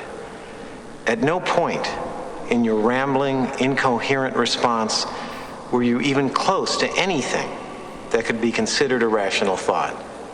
Everyone in this room is now dumber for having listened to it. I award you no points, and may God have mercy on your soul. Okay, a simple wrong would have done just fine, but You remain one. Oh, fuck, that's amazing. I've forgotten about that clip. Never watched Charmed. It's not worth watching, honestly. It was, you know, questionable in quality back when it was airing for the first time. It's probably more questionable now. If I'm not mistaken, there were plans for a reboot, or they did do a reboot. I don't recall. But if nothing else, the fact that the primary cast of Charmed have all turned out to be absolute wankers might actually justify rebooting that show, so we can get, you know, some fresh faces who aren't TERFs. Anyway, there is a reboot with a different cast. Okay, I wasn't certain. Yeah, don't mind me popping in as a trans guy. How are you, Zorpite? What's going on? Pardon me, but if I have a female brain that is telling me I'm female, I'm a bio-female, even if I haven't been born with a vagina and ovary. Since when my brain is not a part of... Yeah, exactly. My brain is a part of my biology. Funny how that works. And my brain says female, so shush. What the fuck is a Charmed? It was a show about 3 witches who were sisters. And they were fighting, like, demons and monsters and all this other kind of stuff. I think it was a Monster of the Week show. Back in the late 90s, early 2000s. And, it ran for a while. They killed off one of the sisters in the earlier seasons and replaced her with Rose McGowan, who became the character of Paige. So spoilers, I guess. Charmed was discount Buffy. Pretty much, honestly. Fireman5, welcome to the program. How you doing? Back when you watched TV for the attractive people, you watched a bit of Charmed, but didn't keep doing that for long. I used to watch a bit of it, and Buffy, and like Angel, Hercules, Xena, all those kinds of shows, but I never got heavily into them kind of thing. Like, I watched a bit of them as a kid, only when somebody else was watching them, so I never got super into them. I knew of them, I knew enough about them. Is Holly Marie Combs Piper also problematic? I'm not sure, to be honest. I haven't heard anything out of her yet. We'll see. Tough Buffy. And Buffy was pretty discount, yeah. Hercules and Xena were okay. It's a shame that, I liked what I saw of Hercules and Buffy. Hercules and Xena, not Buffy. I didn't watch Buffy. But yeah, I liked what I saw of Hercules and Xena. But it's a shame that Kevin Sorbo turned out to be such a fucking rightoid wanker. Like, he is so far off the deep end into conservative Christian fundamentalist territory. He is so lost. We can't recover him. I'm sorry. We're going to have to give up on Kevin Sorbo, folks. Wasn't there a crossover with Charmed and Buffy? It was Angel and Buffy. Angel was a character on Buffy at first, and then he got his own spin-off TV series. That was kind of the era of those kinds of things. I think spin-offs have been in and out since. We got to give up on him? Yes, sadly. Go look up some of the stuff that he's been saying in the recent years. Can we give up on Hollywood entirely? I largely have, honestly. Find it hilarious when he throws a shit take. Lucy Lawless seems to be there to verbally slap him down. It's fucking amazing. Okay, here we go. Versus Twilight. Twilight can't be a part of the discussion.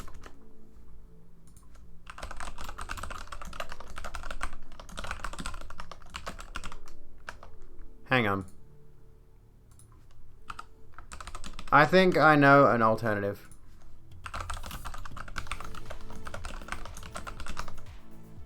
How about we do this? What was the other one? Fuck. Buffy, Angel, Hercules, Xena.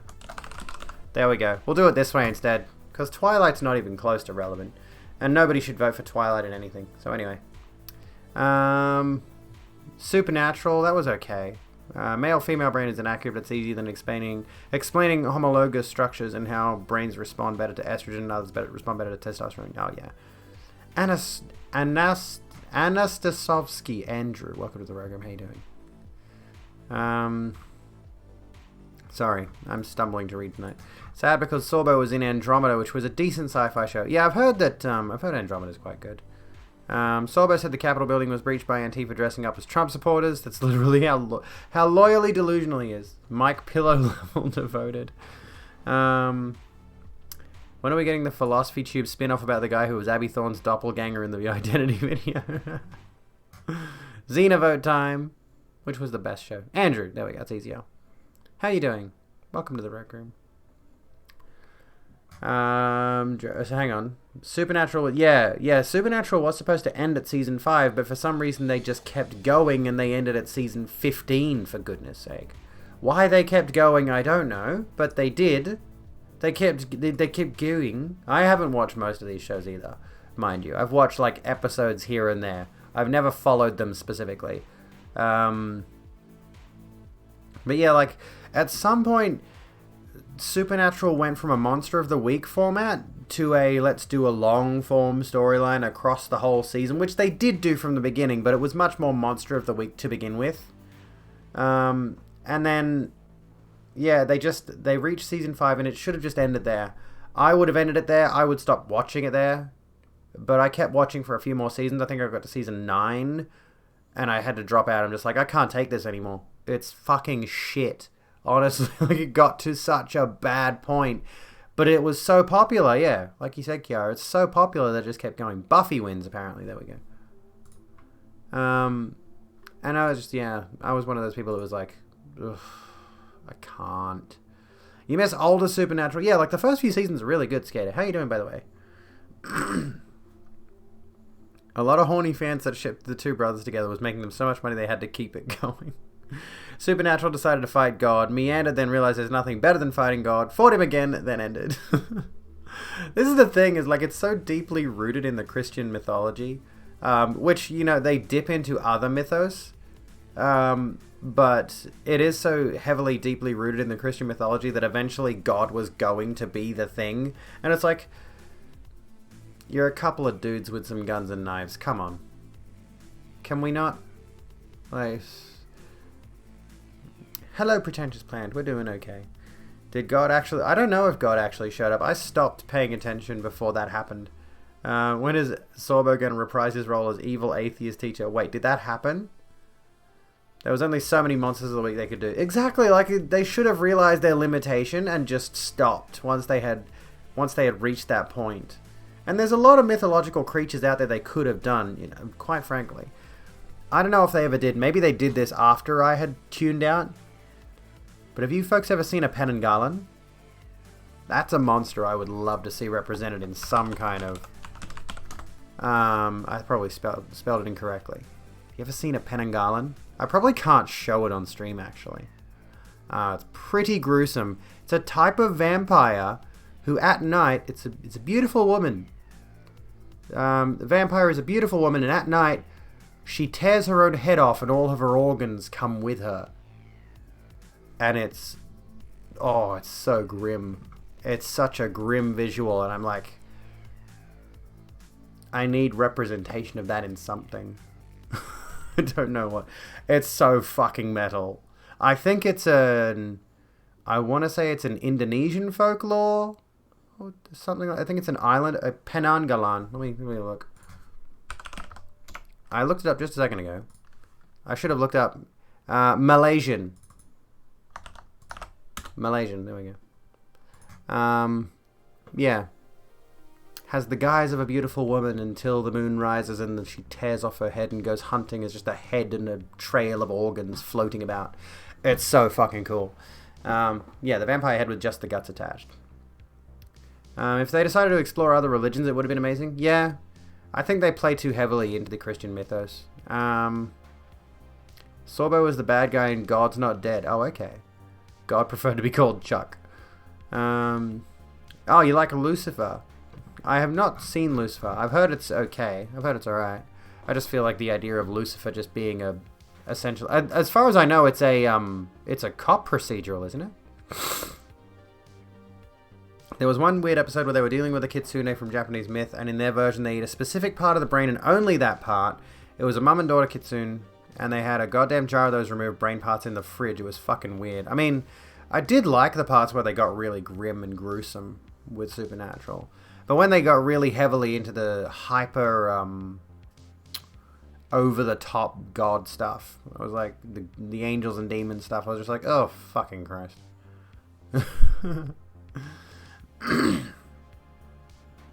Big fan of like casual fantasy stories.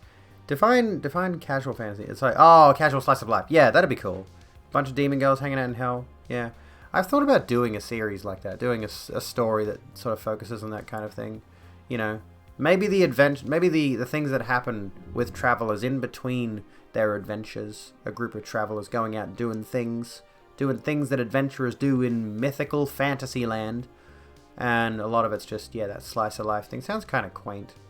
Am I familiar with the film Mystics in Bali? It's an Indonesian schlock horror film. No, I am not, actually. On the Christian mythos thing, they literally had an episode where a gathering of deities from different religions gathered together to, like, discuss the Christian end of the world thing taking place. Only to get fucking slaughtered by an angel. Shows how much respect they have for other religions, doesn't it? They have to sell the notion to their largely Christian American audience that their God is the best God. Their God's the only God. It's so facetious, honestly. Oh, goodness me. Montero pole dancing intensifies.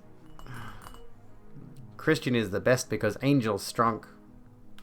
And then, yeah, everybody's God is make-believe except for mine. And then they don't show any actual biblical angels, do they? They never show you what angels look like in the, as how they are depicted in the Old Testament. Is it in the Old Testament or the New Testament? I don't know. Kind of makes you want to watch American Gods. Is that on Netflix? Or is that Amazon Prime? I feel like that's Amazon Prime. Yeah, it is, isn't it? I am interested in checking that out at some point because it looks good. They reference that actually? Well, that's good at least. But still, you know, if it's not presented properly, blah. Would have loved if the show Lucifer had been intelligent. It turned a drivel incredibly quickly. That's not good. Ugh. Saw plenty of biblical angels while playing Bayonetta. Fucking yes. I need to pick up Bayonetta 2. I've got a Switch, and I know you can get Bayonetta 2, and you get a DLC code for the first Bayonetta. I need to replay it. Such a good game. If you've not played Bayonetta, please do yourself a favor and do it. Please play it. Yeah, when are we getting these? When are we getting these angels? Give me these bitches. Look at that. Look at that motherfucker. It's a part of why angels need human vessels, since humans seeing angels' true form causes their eyes to be burned out of their head. True. Kind of like reading Elder Scrolls. Angels' go-to greeting is "Be not afraid." You don't say that unless someone is expected to crap their pants on the side. Hate when that happens. Yes, I realize the meaning of "Be not afraid" now. We want biblically accurate angels. That'd actually be, you know, let me think. That'd be a good follow-up to Bloodborne, honestly. If they've already gone the route of eldritch, unspeakable horrors. I think what From Software needs to do is do the biblical angels thing, don't you think? The next game is going to be set in like a Nordic setting though, so we'll see what they do with that theme. Isn't one of the angels a four-dimensional apheroid? I think so. Or is it apheroid? There's a boss in the recent expansion for FF14 that's very biblical angel-y. Have you got a picture of it? Wheel eyeball angel. we already had wheel skeletons. So it's just the logical next conclusion from Dark Souls. From Software. They just need to make a biblical angel game. That's what they need to do. I trust you, From Software. Hidetaka Miyazaki, I trust you. Give us biblical angel game, but Dark Souls. Just do that. We'll dig a reboot of the movie The Prophecy. Oh, yes, I remember the Wheel Angel. Oh, God. And the thing is, I think I've seen movies and TV shows and things like that that are vaguely reminiscent of that style of design of angels. But I don't think they are specifically meant to be angels in those particular things. I've certainly seen movies where it's that kind of, you know, that kind of creature is portrayed in some way, shape, or form. The Sin Eaters and FF14 Shadowbringers feel very biblical, Angel. Let me have a look. Search Google. Is this what you mean? Hang on. I can't tell. There's a couple of designs here. A couple of bits of artwork. I can't see that one because it's so tiny. Look at these. These pictures are minuscule. What the fuck, dude? Pretty cool designs. Hello, Hecklin. How you doing? Recovering slower than you should be. You'll be back at the stream regularly. I hope you're doing well, Hecklin. Excuse me. Through an image in DMs. Let me have a look. Let me see what you got here. Oh, okay. I see. Yeah, that's kind of the thing, you know. That looks like something that's a bit out of, you know, it's got a bit of that Bayonetta vibe to it. Which, yeah, if you haven't played Bayonetta, like, you know, that's what you want. Like, if we, if you look at the angels in Bayonetta, a lot of them have that same kind of vibe to them. Very sort of unspeakable looking. What exactly am I looking at? I don't know, but it's cool. I really got to replay that game. It's so fucking good. Anywho, what's this one? Virgin westernized angel. According to all known laws of aviation, there is no way an angel should be able to fly. Its wings are too small to get its fat little body off the ground. Not very awe-inspiring, is it? Is that a dress, lol? Looks frail and soft, similar to a man with low testosterone. Chad Biblical Angel, burning wheels filled with eyes, man, how cool is that? Nobody can hold eye contact with it. Actually looks unworldly. Would probably scare the hell out of you if you saw it, able to move in all directions like a UFO. Oh, that's Pog. Favorite angel meme is the one where the angel says, "Be not afraid" to a peacock, but runs off when the peacock reveals its feathers. Okay, so it's about halftime for us. You want to get flipped off? There you go, Hecklin. I'm sorry I missed that. There you go. Uses a move called Intestinal Crank. Fun. Loved Alan Rickman as the Metatron. Oh, Bayonetta's outfit would be good. I'm not thin enough to pull off a Bayonetta outfit, though. I got too much muscle. Even though I know Bayonetta's probably tank as fuck. It is a trans ring. If you type !ring in chat, you will get a link to it. Anyway, let's take a break. Quick break. BRB. I'll be back in just a moment. If you're not already subscribed, you should do that to support all the lovely work. What I do here, I guess I do some work. A little bit of work. I would like some support, please. Mistress Vader, thank you for the follow. Welcome to the Rogue Room. And I will see you all in just a moment. Don't go away.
Hello folks, I am back.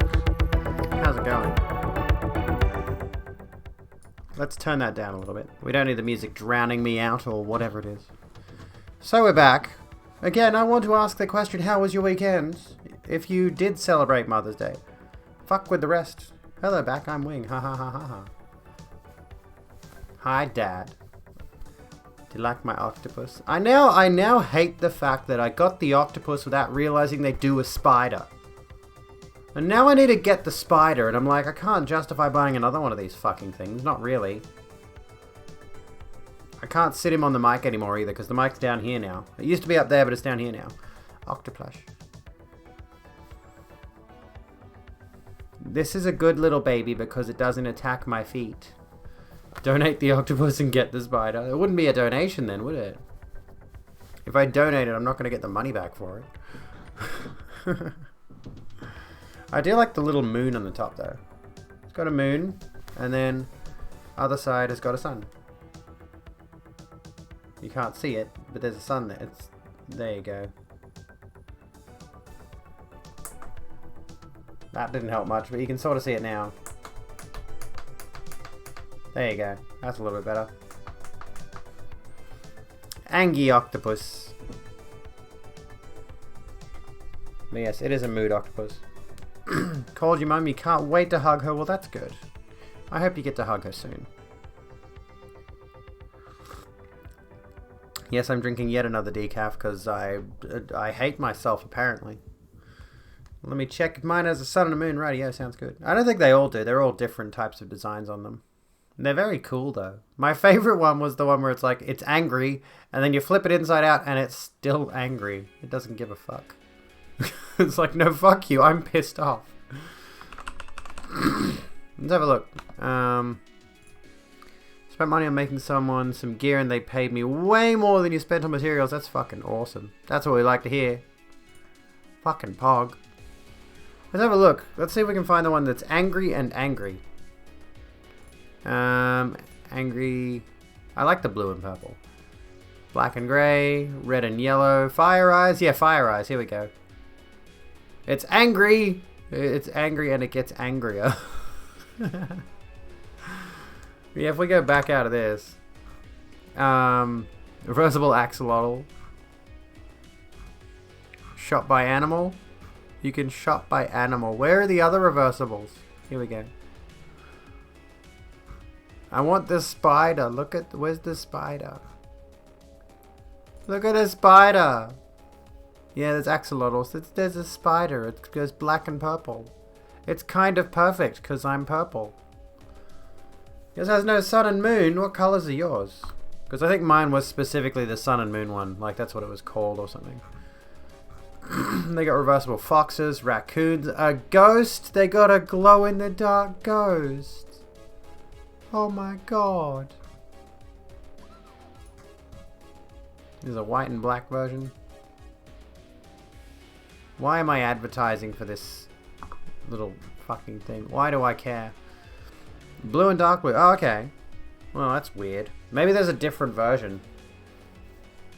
Axolotls are our friends. My mother was looking at a video on how to set up an axolotl tank recently. And she's already got fish tanks. She's got several fish tanks around her house. She has a lizard tank, but she doesn't keep a lizard anymore. And my daughter wants to keep a lizard, but she can't because we don't have the space for it or the money for it. But I think she might actually end up getting an axolotl by the sounds of things. So if she does, expect me to take photos of that and plaster them on my Twitter as you would normally expect me to do. Shall we do a bit of news? How about need running water for external gills? Yeah, they're an interesting little creature. Let me think for a second. Oh, you want to get a little axolotl when you get an apartment? They're really cute. I want one. I've seen them at like aquariums and stuff, and I think I've seen them in you know pet shops, fish shops. You know, so they look really cool. But I wouldn't have the capacity to take care of one here. But it would be I think it would be a good pet. I think it would be a good pet for my daughter to have. Because she likes taking care of my mother's fish, for example. I think she'd be able to handle taking care of that. It'd be a lot easier than her taking care of a lizard or a or like a a pet dog or cat or something like that. They're a lot more effort involved there. But you know, a lot of people recommend for children for your first pet would be to get a goldfish or a guinea pig or something like that. Not that there's really anywhere I can put a guinea pig in this house. And I need to trust her to take care of the thing, which would be a good little responsibility activity, I suppose. I've noticed I'm talking a lot more about parenting lately, which is probably not what you came here for. How about we talk about sexism, though? Do we want to talk about sexism? We've already talked about TERFs. Do you want to read some Kotaku? I know you'd love to read some Kotaku. Everybody, you know, loves the bastion of good reporting that is Kotaku. Yay, sexism. We like sexism when we can discuss it. Parenting advice is POG. If you're a parent, I can help you with it. I'm not a good parent, but I can give you some. No Taku. Alright. Activision cuts ties with Call of Duty voice actor following sexist remarks. Oh, okay. I didn't realize it was a voice actor. That's more prominent because voice actors have obviously sort of a forward-facing role in whatever the product is. I thought it was just developer, but I'm wrong. It's a voice actor. Activision has cut ties with Call of Duty Modern Warfare 2019's Ghost voice actor Jeff Leach after a video montage was released showing him using sexist and misogynistic insults and language. Leach also voiced Ghost in Warzone. In a Twitter video posted May 7 by Nitro Luke DX, Leach is seen using misogynistic language. In the first clip during a 2017 livestream show, Leach directly insults Twitch streamer The Zombie Unicorn when they go by they them pronouns, didn't appear during the live show, saying the reason they didn't show up was that they'd actually have to be amusing and couldn't rely on just horrendous cleavage. Good lord. The video contains more recent comments from Leach too. These were recorded from a live stream when he was playing Call of Duty Warzone in 2020. Let's have a look. Let's have a gander, folks. Let's have a look at this. No wonder why Zombie Unicorn didn't want to come on. She didn't want to come on, yeah. Because she'd have to actually be amusing. Yeah, that is the reason. She couldn't just rely on here we go. Horrendous cleavage. I said it. On Twitch. I meant it. Jeff, be a nice guy right now. You came here because you're. I hate those conversations. I've had those conversations. Raise your hand right now. Give me a 1 if you've had that conversation with someone before, a 0 if you haven't. Or I could just poll you on it. No, I won't. Just give me a 1 or a 1 if you've had that conversation where you're around someone and they're making those kinds of remarks. You know, they're making those kind of sexist remarks or racist remarks or anything similar. It's like nobody asked for you to make those kinds of comments. You know, and you're sitting there like... Yeah, the host was like casually just like, stop. You can tell he's uncomfortable. You can tell the dude is super uncomfortable with it. Let me just quickly change this. Hang on. I just realized something that's wrong. Currency, while you're here, you'll collect. Let me just change that because that's been annoying me for ages.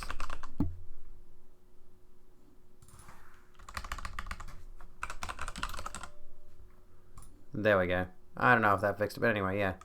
Yeah, the host, my little, little message from Botwick, I just copied and pasted it. That's been wrong for ages and I've been meaning to fix it. So yeah, that conversation, that joke he made. Yeah, because she'd have to actually be amusing. Yeah, that is the reason. She couldn't just rely on here we go. Horrendous cleavage. Couldn't just rely on horrendous cleavage. So nobody asked for that input. Nobody was saying anything, like I'm just going to deride somebody that isn't here based on their physical attributes. Just had someone whose handle is working from home. Wait, what? Yeah. Said it. On Twitch. I meant it. Jeff, be a nice guy right now. Yeah, seriously, like the Jack be a nice guy right now. You can tell he's uncomfortable having to say that. Having to lean over and just be like, dude, you're being a fucking cunt, knock it off. You came here because you're a fucking simp with a saggy vagina. That's why you came over here. By the way, you can go back and tell that fuckboy that he wouldn't say any of that shit to my face. Because I'm a giant. I'd crack him in half, which is what I would do to you if you weren't so fucking ugly. Do me a favour, darling. See yourself out and don't let the door hit your fat ass on the way out. I love it. Jesus fucking Christ. It's always like some dirty, gross, fucking looking emo bitch who looks like she fucking has no chance of getting a bit of dick in her. Oh my god. Good lord! There's a reason you got fired, you wank stain. Jesus, your mother should have aborted you. Fucking hell. And no, I don't mean. Let's go as hard as we can on him. Let's use his own tactics against him. No, I don't mean his mother should have swallowed him. I mean his mother should have had him, should have been looking forward, she should have got pregnant with him, was looking forward to him, and then changed her fucking mind. Anyway, Jesus Christ. See you later, Leah. Suck my fat girthy cock, you stupid cunt. I don't give a shit. This is the thing, too, is like this kind of attitude is entirely prominent in Twitch, in esports. This kind of, the way these people behave, this is not uncommon, this is not unheard of. They all do this shit. Gone, you're done, you're banned, you're out of here. That shit's not coming into my community. One free ban from the games industry.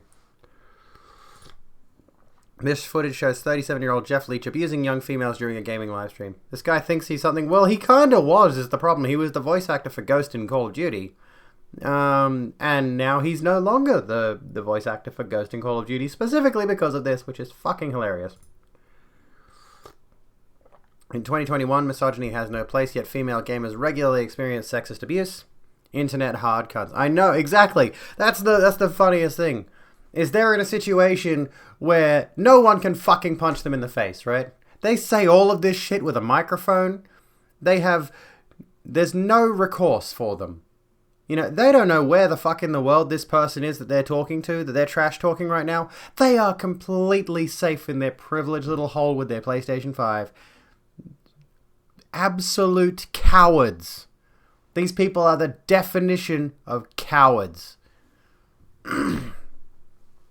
Thought the incelibate word was TOS now. It's, well, I don't know when that clip where he said simp or incel or whatever was from. But they are, those words are against TOS if you use them in a manner where you and your community are harassing a person, is the major problem they were going for. Or any kind of word that is used to deride someone's sexual proclivities, sexual behavior. That's all against TOS if you're using it specifically as an attack. It's even worse when it's a streamer / someone with more internet clout because you're never winning that fight. Oh yeah, exactly. They've got a ton of backing behind them. They've got a huge audience who are going to jump to their defense. And there's really, not a lot you can do except that they're a dipshit. So after that video, serious and unforgivable sexism. It follows that Jeff Leach does not respect women as equals. So as girl gamers, what do we do as a collective to change the way certain males view women? We speak out. I mean, if you're silent, ultimately, if silence ultimately is part of the problem, right? If you see something or you're aware of something and you choose to let it slide because maybe it doesn't bother you, right? I'm very hard to offend. So let's say maybe that didn't offend me. If I chose to not say something, I'm then part of the problem. And it's a very good point, actually. Her accent is amazing. You mean the girl who started out the segment? For him to take it as a comedic joke about our female, like how our physique is, it's just appalling because there's so many stereotypes as it is with females as it is, and then for us to be the minority in a gaming community, it just adds to everything that is being said. And this is the thing, like what she mentioned there, the females being the minority in the gaming community, is there's actually, I think there were statistics to suggest that women are actually more prominent in the gaming community. However, it's in that competitive esports scene where they're still a minority, if I'm not mistaken. Like, statistically, there are more women playing games, there are more females playing games nowadays than men, if I recall correctly, if I read correctly. But it's that specific toxic FPS scene that is such a big thing where all of this kind of behavior is still ongoing. Does that mean by affiliation that Facebook is okay with what's being said? I don't know. Unfortunately, perception is reality, and because it's being allowed to continue, the perception then is that Facebook or Activision is okay with those things being said. Standing together is going to do that for us female gamers out there. You have to take a stand for what's wrong, otherwise nothing will ever change. Actual evidence of sexism. No wonder. Oh, hang on. What did that last bit say? Sexism on tweets 2 and 3. All right, so there's follow-ups to this. This is, yeah. Anyway, you can make it bad at that. It's more social anxiety. It's even, so hang on. Social anxiety. What do you mean? I'm confused. Repeat offender. Jeff Leach was removed from Twitch. snowballing grassroots of sexism and societal inequality. Do not marginalize voices of women. Respect women as equals. Full-length interview with female streamers. So there's a whole thing there that you can watch. But yeah, that was a whole thing. And then let's have a look at some of the other takes under this tweet, shall we? Since when did roasting trolls become a gender equality argument? If a dude comes into my chat all disrespectful, I'm gonna roast him. If a female comes in trolling, what do we do? Just sit and take it? I feel like that's a bit different considering, you know, what we just witnessed. Not exactly the same thing there. Yeah, this is past roasting. That's not roasting all. That is purely malicious attack on someone and their physique. There's a difference between roasting trolls and the graphic description he went into. Pretty sure something like that would be against any streaming platform's terms of service. Anywho, back to the article itself. Not calling out the gamers as much as he's like, oh, I see. Call of Duty news outlet Charlie Intel reached out to Activision after the video's release and received a statement confirming that the publisher had severed ties with Leach. Sexism has no place in our industry, our games are in society. Activision is no longer working with Jeff Leach. We strongly condemn these remarks. We are committed to delivering a fun and safe experience for all players. In a series about shooting and killing people, but anyway. Jeff Leach has responded to the video on Twitter stating that it was taken out of context and he called it targeted character assassination. Leach also claims the comments he made during Warzone livestream were in response to a toxic troll. What are our final thoughts? Shall we have a look at his tweets, maybe? Here we go. What's that? Oh yeah, he's responded to the thread. If someone comes into my live streams to purposely troll me with toxicity, as this Luke Can did. Wait, what? Derail my content, insult my community, or shit talk in my chat as a professional comic. Destroy them, as I would any hateful heckler, irrespective of gender, race, or age. Or you could decide to be, you know, the bigger person about it. Might be an idea. You could decide to be the bigger person about it instead of feeding into ceaseless toxic masculinity traits. For Luke to pretend that the clip he grabbed wasn't of me destroying a troll in chat, taking the clip out of context to fit a character-defaming narrative that he, like most streamers, doesn't do the same. What was out of context, Jeff, that you were specifically targeting individuals? He's a cunt whose mad people became aware he's a cunt. That's always the case. They always have something to fall back on. They've always got some kind of defense they have to run to. You know? And that's just how it always goes with these kinds of people. Is they can't stomach the idea of their toxic traits being revealed to the world, and yeah, it cycles back around to that cancel culture thing, doesn't it? Realistically speaking, guessing that's sarcasm, but yeah, like just even starting with the remark towards Zombie Unicorn, in that little live talk show segment, whatever it was at the beginning there, she wasn't there. They weren't there. Fuck, I'm bad with pronouns. They weren't present. And he decided to make remarks about them, about their appearance. I'm bad at this. This is the live stream, by the way. He decided to make remarks about them. A person who's not present, a person who's not in the room, a person who can't defend themselves. Aggressive, defamatory, derogatory remarks towards a person who's not there, right? And I know a lot of people have issues with Zombie Unicorn. I know there's a lot of takes that they've made that are not quite... not supported by a lot of the community. There's a lot of people who've pointed and laughed at them for certain things they've done. I think they were involved in that that thing where they were supposed to be logging into games where there were toxic players and assassinating their characters like that was something they could do or whatever, which is just such a stupid concept. But anyway, Bully Hunters. It was Bully Hunters. Remember that? I think that was something that they were involved in. Yeah, that one. Anyways, and a lot of people thought that was stupid, of course.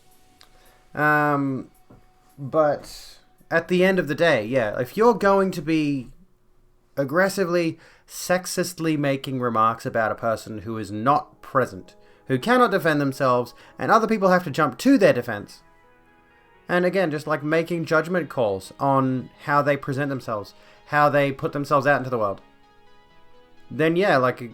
Quite frankly, just that one clip alone should have been enough. The attacking the troll thing is just feeding into the toxic mindset that permeates the gaming space. But that thing alone should have been enough. You know, the rest of it was just accessory. That's what I think. That's my input on that one. But yeah, Bully Hunters was fucking stupid. Oh, goodness me. Someone trolls in my chat. My rules: if I cannot roast them like Anakin Skywalker in the same span as a tweet, I just ban without a word. Yeah, exactly.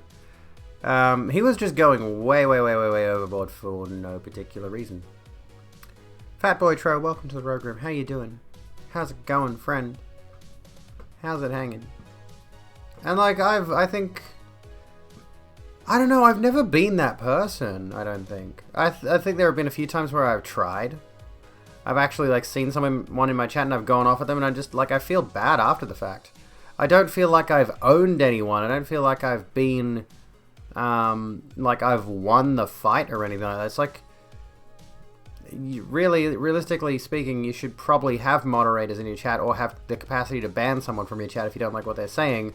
So why go that far with it in the first place? Why allow that to happen? Why feed into something that's going to, I would imagine, make you feel bad after the fact? Again, I mean, maybe I'm not everybody.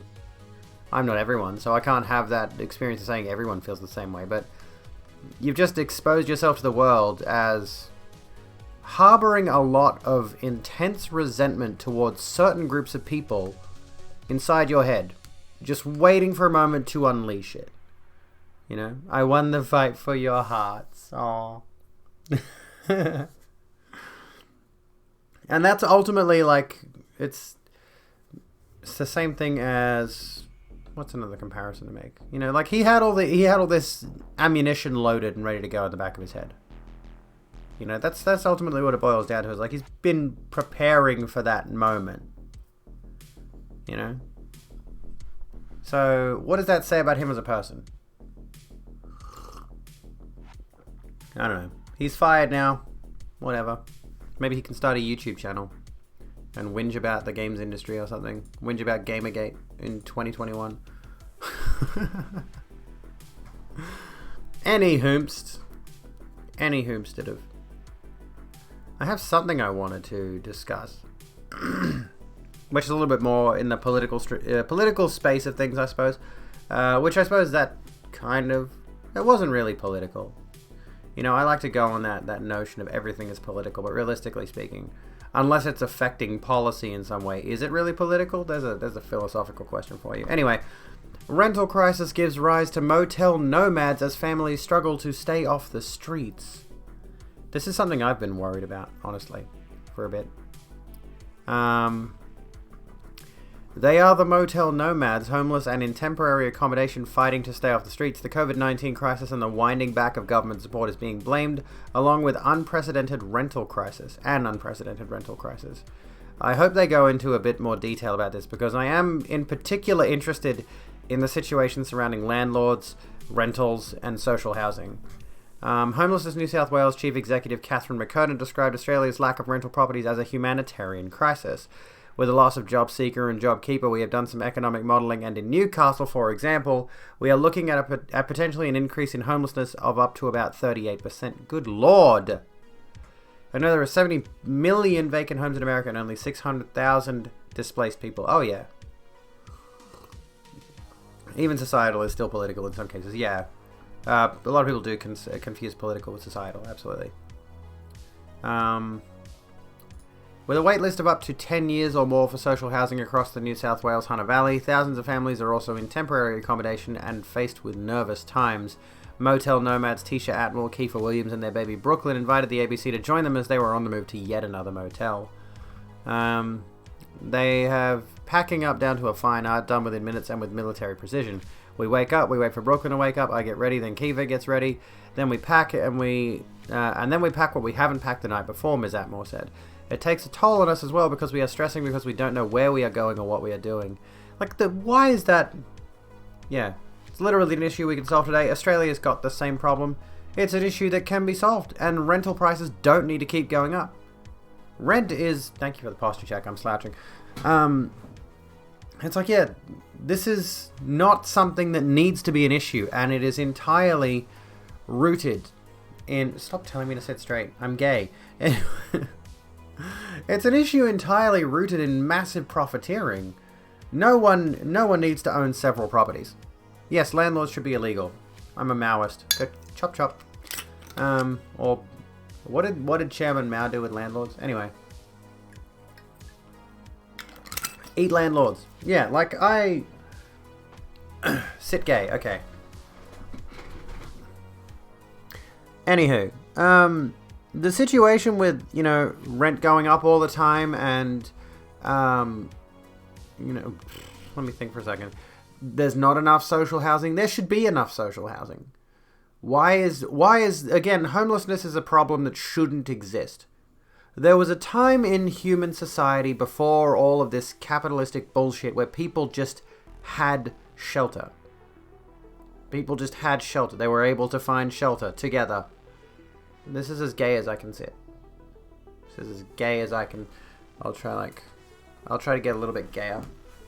I'll cross my legs and stuff, and then we'll be like, is this gay enough? Anyway, gayer. I can't do gayer. Like and hope you're all having a good day. Thank you, sweet Katie. I hope you're having a good day too. Let me fix that up a little bit. Anyway, yeah, it is sufficiently gay. It is one of those situations where it's like it's clearly a manufactured issue. The rental problems, rental prices going up, landlords evicting people for seemingly no reason, the lack of social housing in general, homelessness in general. I need to do the finger thing. This is what I'm going to do to the heads of landlords. I'm going to put their head between my fingers and crush them. Anywho. Yeah, and yeah, like this is one of those things where it's like the only reason this is an issue at all is because it has been politicized into one. Homelessness is pushed by the society in which we live, where if you're not making enough money, then your value to society is nothing and you deserve to have nothing, is the problem here. And there are those who quite literally, there's a lot of mental illness among the homeless community which prevents them from being as productive as humanly possible. So what do? Rather than take care of them, we foist them off onto the streets. Or there are situations like this where people can't make enough money to have a permanent rental, can't, you know, buy themselves a house, can't do anything, and they have to keep shifting around, and thus they're not allowed to settle down and have themselves a life, have themselves a nice cozy life, because they have to keep moving, they have to keep going around. Kind of went a little yenda for a second. Abby, I mean, yes. Dark Lord Asmodeus, welcome to the Rogue Room. When the strip mall rent goes up, no one asks how we're going to afford the increased prices, but when people demand a higher wage, everyone freaks out. Precisely. 52% of homeless have full-time jobs, 80% have some type of regular job. Really? Well, I suppose, yeah, I'm thinking like, when I think homelessness, and this is a thing that we need to solve the issue of, there's a lot of people who are houseless. Not specifically homeless, but they're not really living on the streets. You know, they have the capacity, you know, if things were sorted out a little bit better, those people who are houseless could certainly have their own house. But instead, there's a lot of people who are couch surfing or who are relying on the goodwill of other people, or there are certain facilities that they can go to where they might have a bed and somewhere to put their clothes, or something like that, somewhere they can cook a meal, but they don't have their own homes. They don't have the capacity to live with that small comfort of having a roof above your head and all the amenities that you need.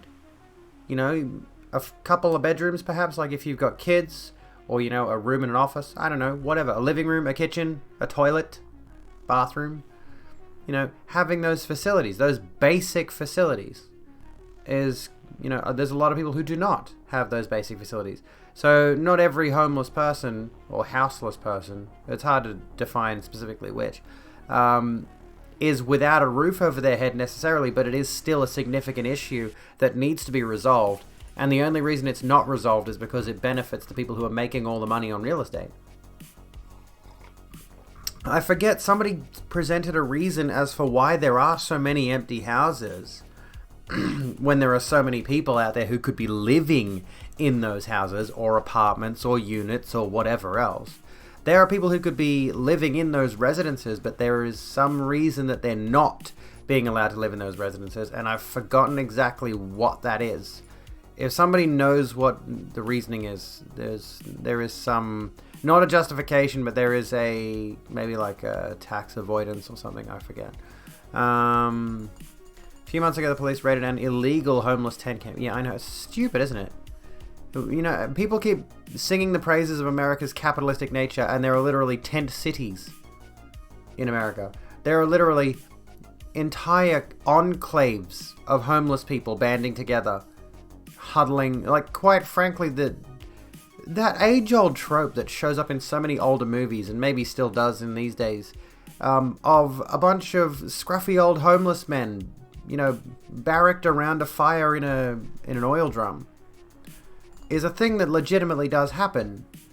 And they're living in tents, and they're wearing clothes that they've been wearing for years in some cases. They're all tattered rags and all that sort of stuff, and it's like, yeah, quite frankly, Riot Girl, you're exactly right here. Capitalism requires the threat of poverty and homelessness so people are willing to work for less than a livable wage. And I hope that this kind of thing, again, these people aren't specifically, like, they're not houseless. They are able to find shelter. They keep going from motel to motel, but who should have to go from motel to motel just to live? Who should have to do that? So they're able to get beds, a roof over their head, a kitchen, cleaning facilities, bathroom, etc. But only temporarily until they have to get, you know, booted out to move on to the next one. And, yeah, American ideals are great. Pity America has never lived up to them. A lot of fakers here in New York City with people pretending to be homeless and panhandling for free cash, that too.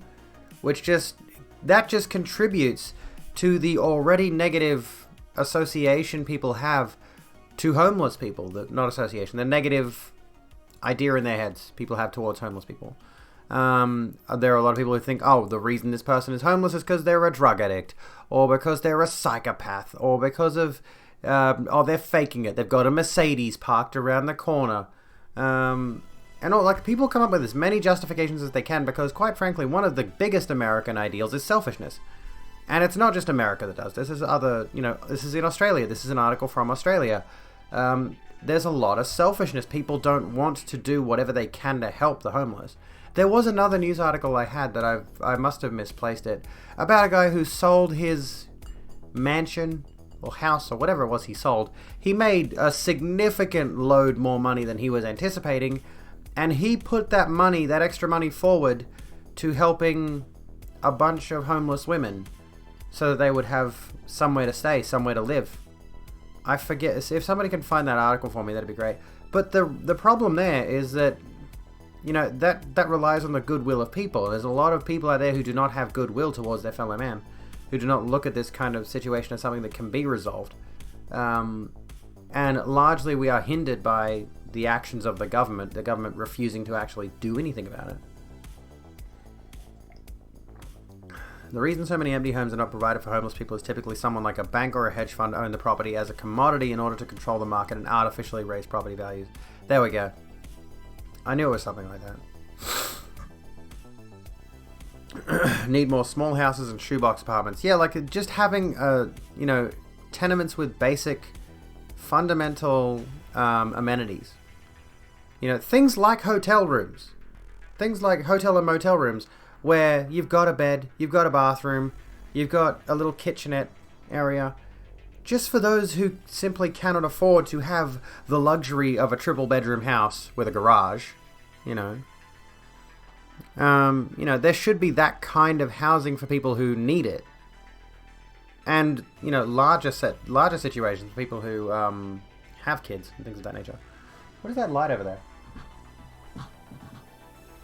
Oh, it's on the guitar. It's a reflection off the guitar head. I'm looking at the background in OBS and I'm like, what the fuck? I don't have a white light in my background anyway. Video called Mum and went for a small walk. That sounds nice. My hair looks cute today. Thank you, Gremlin. I like it. I feel like my hair's getting some serious length to it. I can't tell. I feel like it is. I don't know, maybe.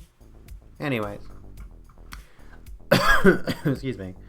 Let's get a bit of water into me. This is something I'm actually genuinely passionate about learning more about. Honestly, this situation in particular. Again, this is, if I was actually legitimately interested in pursuing a career in politics, and who knows, maybe I will one day. Maybe I'll get very super famous and then go into politics with no actual prior qualifications. But homelessness, houselessness, people in poverty who are living below the poverty line, people who are in poverty, blur, duh. people who are not living at a very basic standard that our society can provide for would be the platform I would be going on. Would be getting people into easily affordable housing for all.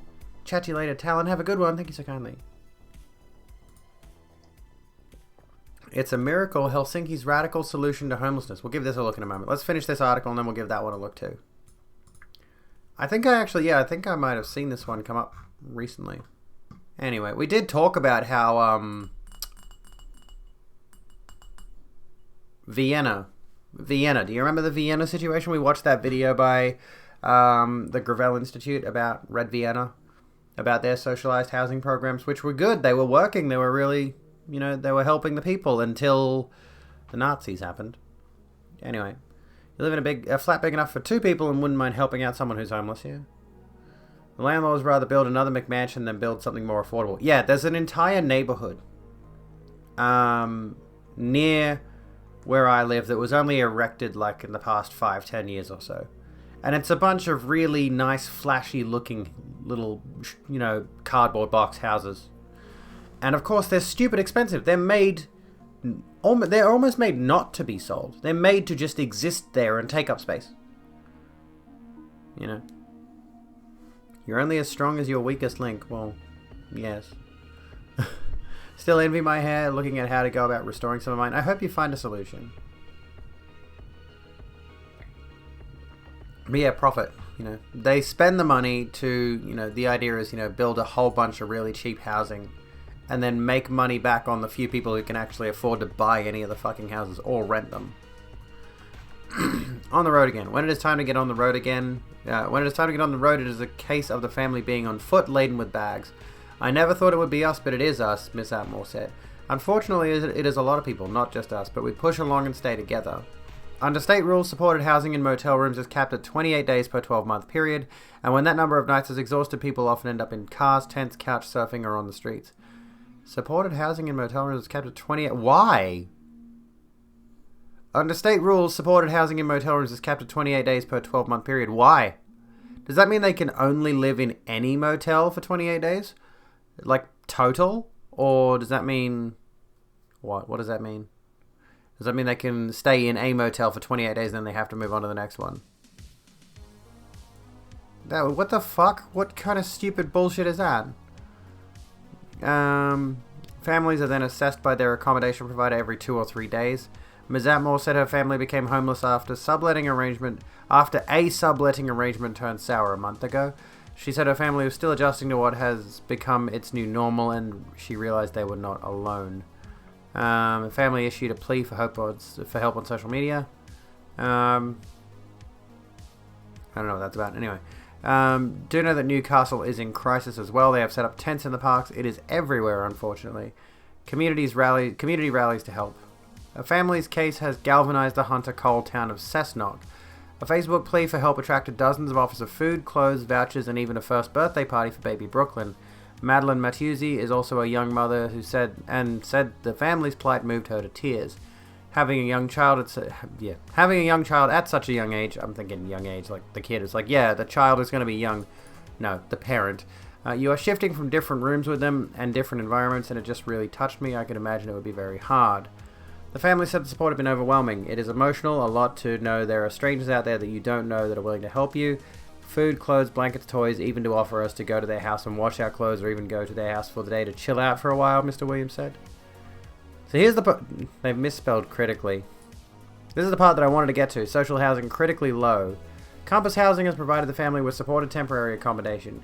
Executive Manager Kirsten Adams said times were tough for many households. As we know, housing is a human right, and we have 3,600 on the social housing wait list. That is households in Cessnock alone, Ms. Adams said. Community services in the area are also stretched. Gonna lurk doing financial stuff. Sounds good, Lydia. Get it done. Get your finances done. Most of the clientele I work with are between 16 and 24, and about 80% of those are experiencing homelessness, said Will Doran, the youth services manager at the Curry Community Centre.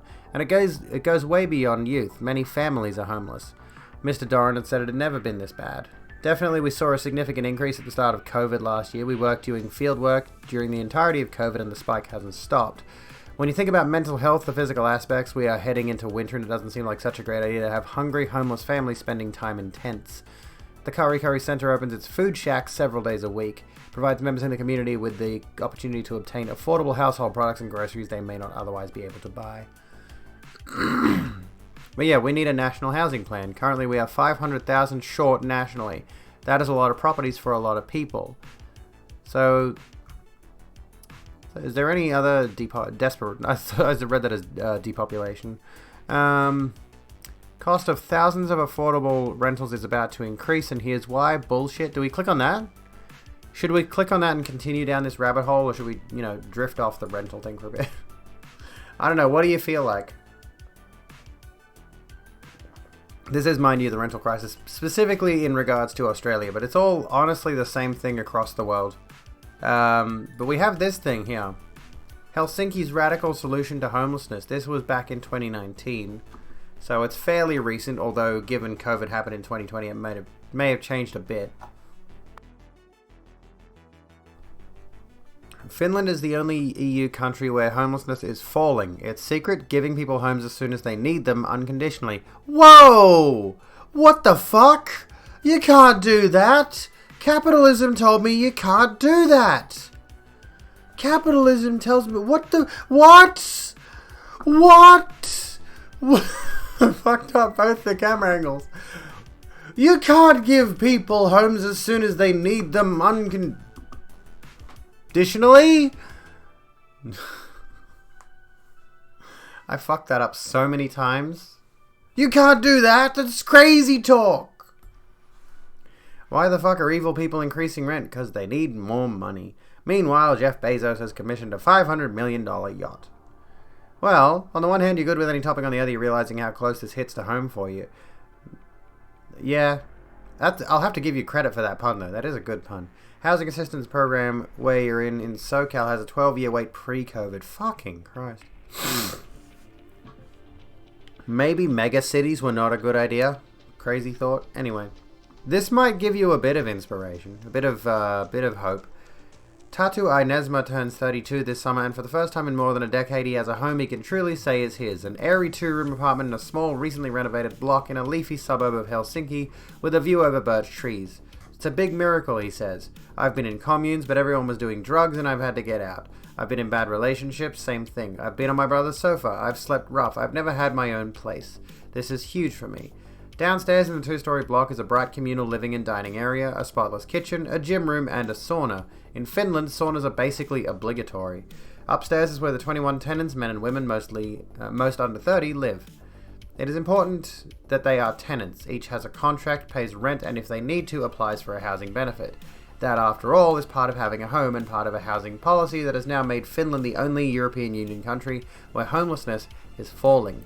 When the policy was being devised just over a decade ago, the four people who came up with what is now widely known as the Housing First Principle, a social scientist, a doctor, a politician, and a bishop, called their report Nimi Ovessa, your name on the door.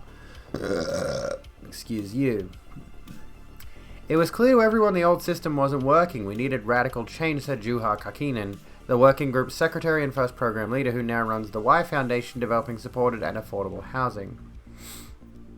He'd love to be well off enough to own private rental property so that you can just set a rent based on the percent of the applicant's income so low-income households have a shot.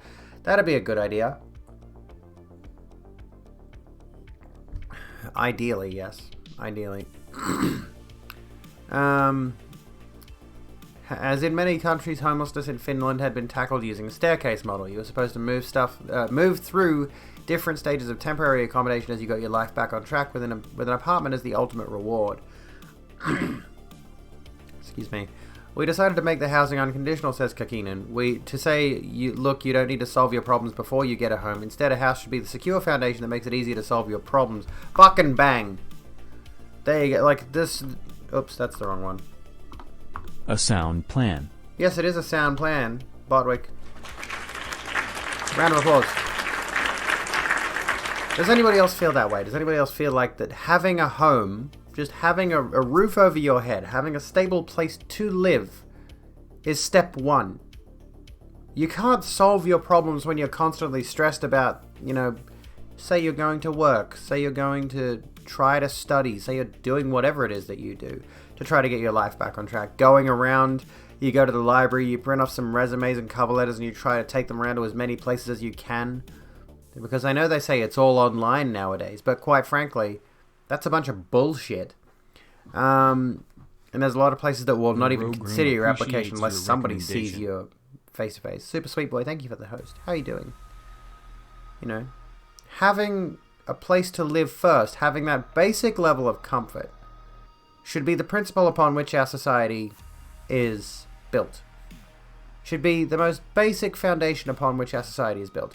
People should have the capacity to just have somewhere where they can live. Basic amenities. You doing well today? I'm glad you're doing well today. I'm doing okay. I'm doing well.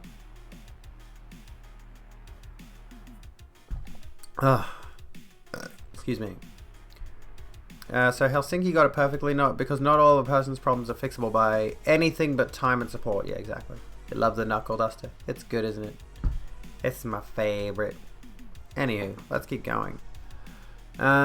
With state, municipal, and NGO backing, flats were bought, new blocks were built, and old shelters converted into permanent, comfortable homes. Among them, the Rikila homeless hostel in the Helsinki suburb of Malminkartano, where Inesma now lives. Housing First's early goal was to create 2,500 new homes. It has created 3,500. Since its launch in 2008, the number of long-term homeless people in Finland has fallen by more than 35%. Rough sleeping has been all but eradicated in Helsinki, where only one 50-bed night shelter remains and where winter temperatures can plunge to minus 20 Celsius. The city's deputy mayor, Sanna Vesikana, says that in her childhood, hundreds in the whole country slept in the parks and forests. We hardly have that anymore. Street sleeping is very rare now.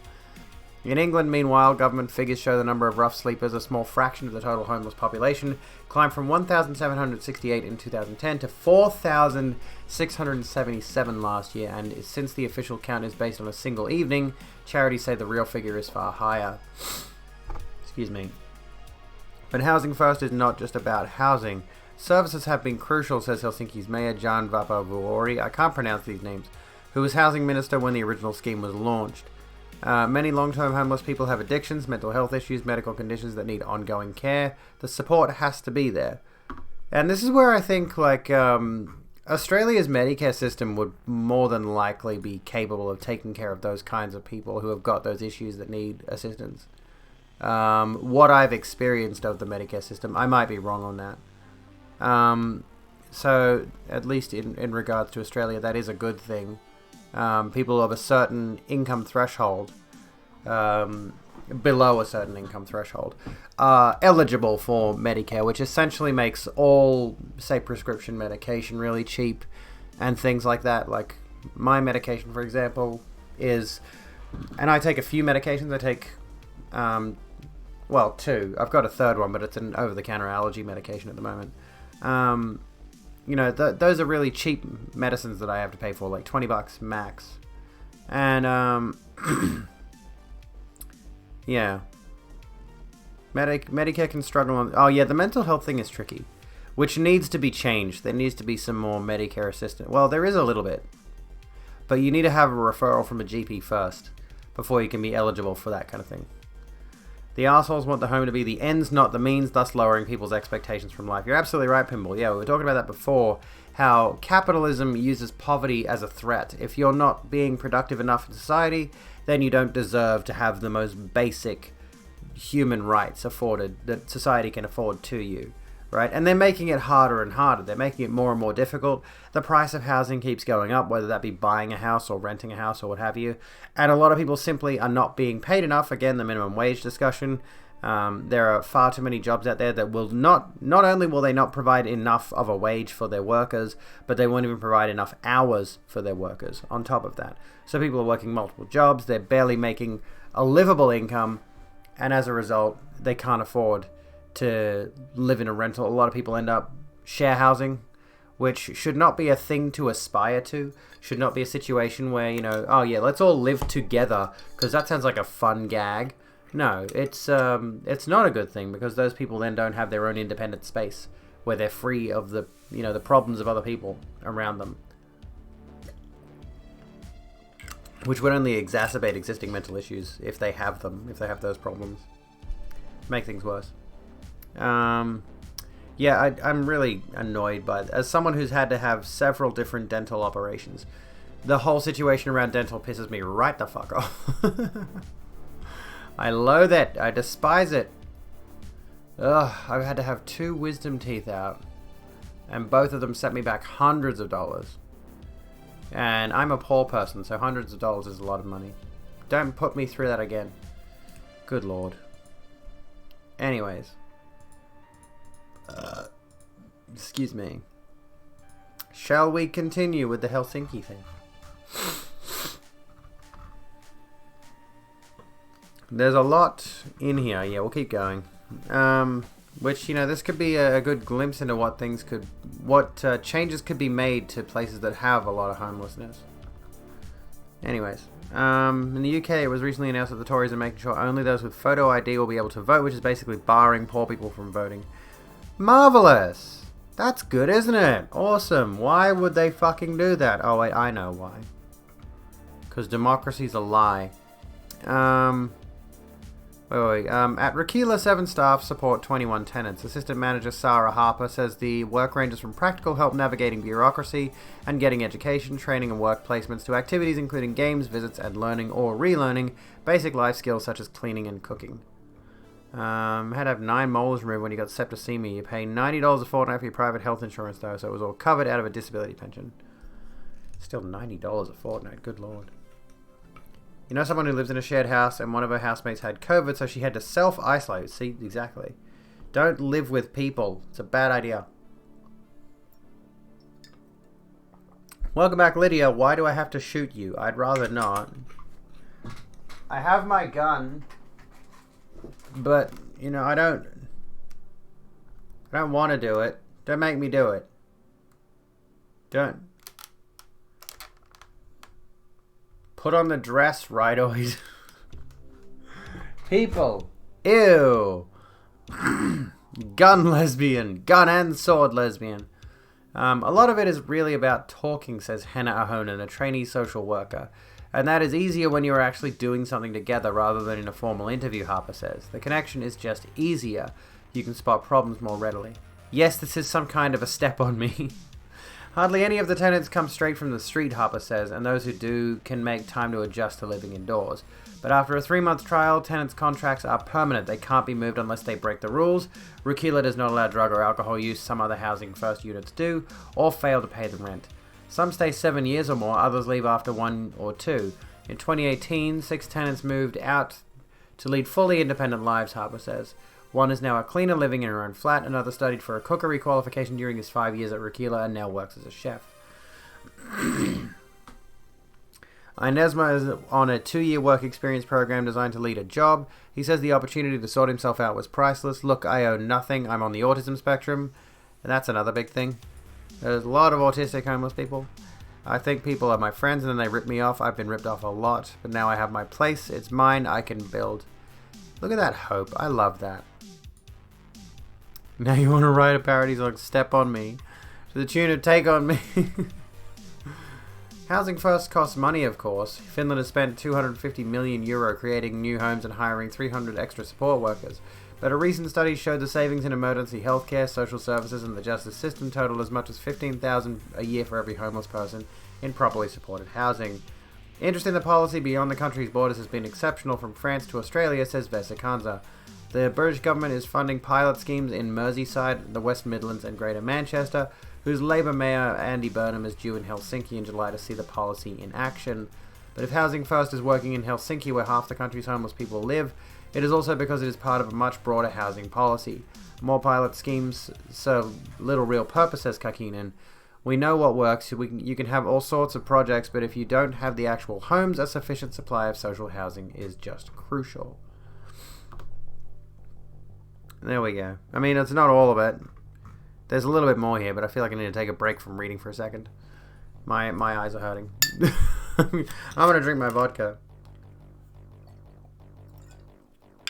Yeah, this is one of those things that I'm like, I could see myself going into learning more about this stuff to help facilitate a better life for those who are experiencing this kind of thing. Good night, Fox. Have a good one. Thank you so kindly for being here.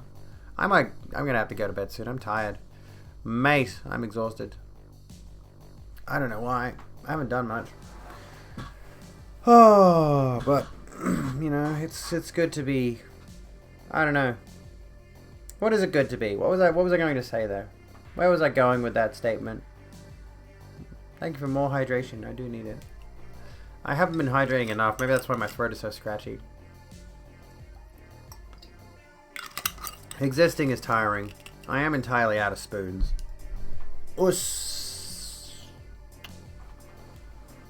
Oh, God. Oh, mood. At least I didn't have anyone creep up on me today. You know, while I was doing my job. While I was going collecting people's food and delivering it to them. At least I didn't have someone creep up on me. There was a moment, though, where I went to the shops and I got myself a drink. And standing in line at the shops now. Let's just, like, get off the real estate thing for a second and just ramble there. Standing in line and waiting to get served by the clerk, whatever they're called. Having people behind me gave me this weird feeling, this weird sensation, where I was just like, I feel particularly like I don't want to stop sort of shifting around a little bit at the moment. You know, I couldn't sit still, couldn't stand still. Just knowing there was, you know, a person just existing close enough to my personal space, you know. There's that pronouns extension again. So it's clear I'm still not over that thing from the other day. I'm still not over that. That might be a thing I might need to... I haven't gone to my therapist in a while. I think it was November was the last time I went. And, or it was either November or January. It might have been January, actually. I stopped seeing my psychologist because I just, you know, big expense having to do that once a month. And, you know, I get the suspicion it's like maybe I should go to my GP and say, well, I need another referral to the psychologist again and talk about some things. Which I guess is a privilege I have that I can do. Excuse me. I have the same feeling when people stand close behind you because of the train station incident. I can imagine. This kind of stuff sticks with you. And even though, you know, in my personal case, it never actually led to anything happening, but it was just that close to something happening that has got it just lingering in the back of my head. I'm like, I can't get rid of this. I can't shake this feeling. And, I wonder if that's ever going to go away. You know, it was an incident where nothing happened. It was an incident where, realistically speaking, nothing really happened. Aside from being stalked to my car and having someone making untoward comments towards me. I suppose I've had similar, like not the same kind of thing, but I have had people too close to my personal space who've, you know, disrespected my privacy or what have you. You know, prior. But this sort of stands out in a certain way. It eased with time in therapy, but it's still worse at night. Because there's definitely been moments where I haven't been able to contain my emotions over the whole thing. You know, and that's something I would like to get rid of. I don't want to have another thing to cry about. You know? There's already so much. There's already so much misery in this on this fucking planet. Can we do it less? Can I do it less like creepy people? Being all up in my business? You're not creepy people, though. You're all lovely. You're all absolutely lovely. You know that? I hope you're aware of that. With your experience dating sites, Grindr has to be the worst one that you went on? Excusez-moi. I've heard numerous questionable things about Grindr. I've never been on there, personally. Let me think. Yeah, I've heard of a number of people who've had bad experiences on there. But I suppose the same could be said of Tinder and like Plenty of Fish and any other stuff, I suppose. Alrighty, Lydia. Oh gosh, I feel like I need sleep too. I do. I've got some other news articles here. OkCupid has to be the best one. Isn't that one you have to pay for? You'll stay to make fun of Grindr. Please do. I have not gone back on dating sites since being out. I have not gone on them at all. Because, first of all, I fear the people who would match with me and say, "You're not a real woman!" and all that sort of shit. Ew, gross, you're a tranny, you should kill yourself. Like, I don't want to have to put up with that nonsense. But I feel like I could probably make a dating site account at this point. The thing is, though, is like, I don't really want to. I don't have the patience to deal with more people in my life. I'd rather just rely on the ones that I have a positive, solid relationship with. And just, you know, keep them around. You know, I don't have a need for anything else at this point in time. Fuck Grindr and his weird chaser ass. Tried Tinder for a bit, but you're not the kind of person who'd make use of it, not photogenic enough. That is also the issue, isn't it? It's like, you've got to be... Tinder is one of those things where you do have to be a particular sort of attractive. Because it's a hot or not app. At the end of the day, it doesn't matter what the fuck you put in your bio, it's a hot or not app. People who are matching on that app are doing so because conventionally attractive person matches with other conventionally attractive person. That's the whole point of the thing. It's incredibly, like, awful, honestly. Just gonna walk around doing this until the right person makes the first move. It's the best way to do it. Ideal situation, you know, in my personal opinion, the ideal situation was I would find somebody that I want to form a solid friendship with first, and then, and this is the problem, right? Is if you develop a solid friendship with a person and you develop feelings and they don't develop feelings, then you're going to have that issue, of course, of, you know, I like this person, they don't like me, which could sabotage a good friendship. Excuse me. Oh my gosh. And you don't want that to happen, obviously. You don't want to have that situation where it's like, oh, yeah, you know, I had this really good friend, and now, you know, I don't have this really good friend. Welcome back. Oh my goodness, anonymous gifter. Thank you for gifting a sub to Stages of Age. Unrequited love is a bitch, yeah. And I don't have anyone in my life that I feel that way towards at this present time. There's no one that I have a particular romantic passion towards. But I think that is, I mean, in my personal experience, you can start right on the basis of, let's date because I'm attracted to you and I want to turn this into a relationship. Certainly. I've had that relationship too. And that was, quite frankly, actually, amusingly enough. Lydia, have a good one. And quite frankly, yeah, like, what I consider to have been the best relationship, albeit short, was certainly that. I asked her out, we dated for a bit, and it was fantastic. And like, oh my god. Holographic girl, you did have a great weekend, that's good to hear. How was your Mother's Day? Did you celebrate with mum or whomever in your life? Oh, goodness. All love is unrequited? What do you mean, JS? Or Solace. I should call you Solace. What do you mean? I'm confused. But yeah, I think there is certainly a precedent for, you know, say dating apps. You go on a date because you like each other just enough at acquaintance level to develop into a relationship. But like, the more I unpack the notion of being in a relationship, the more bizarre it strikes me. The deeper I look into it, the deeper I think about it, I'm like, this is, you know, this sacred ancient cultural ritual we've been involved in for a long time for primarily the purposes of procreation. But of course, you know, the sensation of creatures developing emotional connections is not unique to modern society. It's not unique to humans even. It stretches far beyond that.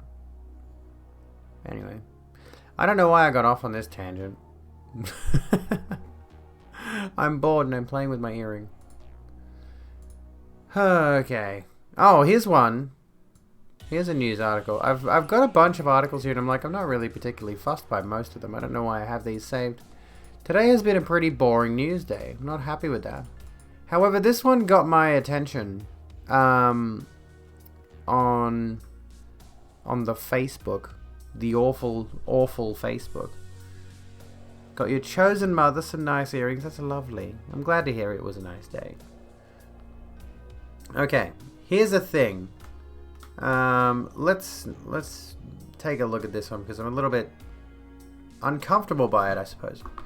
The media uses it to scare people. Survey detects climate change skepticism in young people. More 16 and 17-year-olds believe the media has exaggerated the issue of climate change than recent school leavers, and skepticism in this age group has grown in the past 2 years. However, 4 out of 5 16 and 17-year-olds in a recent survey do not believe the issue is exaggerated, while most polls show young people generally are overwhelmingly concerned about climate change, so that's good. The findings are from a wide-ranging report on Generation Z by research organisation Millennial Future, based on a nationally representative survey of 1,018 Australians aged 16 to 20 conducted in April. Maria Tynan, 17, says the media just seem to make it so bad that it seems completely unbelievable. What exactly makes it unbelievable? Shit's bad. You know? In one question, how did I get... What the fuck? I'm tired. In one question, survey respondents were asked to agree or disagree with the statement, I believe the science of environmental issues such as climate change have been exaggerated and is less of an issue than what we are led to believe in the media. Among the Gen Z minors aged 16 or 17, 21.7% agreed the media exaggerated climate change. This was significantly higher than 16.1% for the Gen Z adults aged 18 to 20 in the same survey, or 17.2% for millennials aged 21 to 38, who were asked the same question in a separate survey in January. Plot twist, the Earth is just getting closer to the sun. Can it hurry up and incinerate us already then? Skepticism appears to have increased over time. When the same research was done in 2019, only 16.1% of 16 and 17-year-olds agreed with the statement. Only 13.4% of young people in the metropolitan areas believed the media had exaggerated the issue, compared with 22.1% for young people in the regions. It also skewed male. For young women aged 16 to 20, it was 16.3%, compared with 21.8% for young men. These reported differences are outside the poll's margin of error. Black hole sun, where you go? Maria Tynan, 17, a student at St. Francis de Sales Regional College in Leeton. Oh my god, just that whole thing makes me want to start a violent revolution. In the Riverina agrees in the Riverina. St. Francis de Sales Regional College in Leeton in the Riverina. That is some bougie fucking bullshit. Agrees that the media tends to exaggerate the severity of climate change. They take scientific information and then they extrapolate on that and they just make it seem so bad that it seems completely unbelievable. Praise the sun.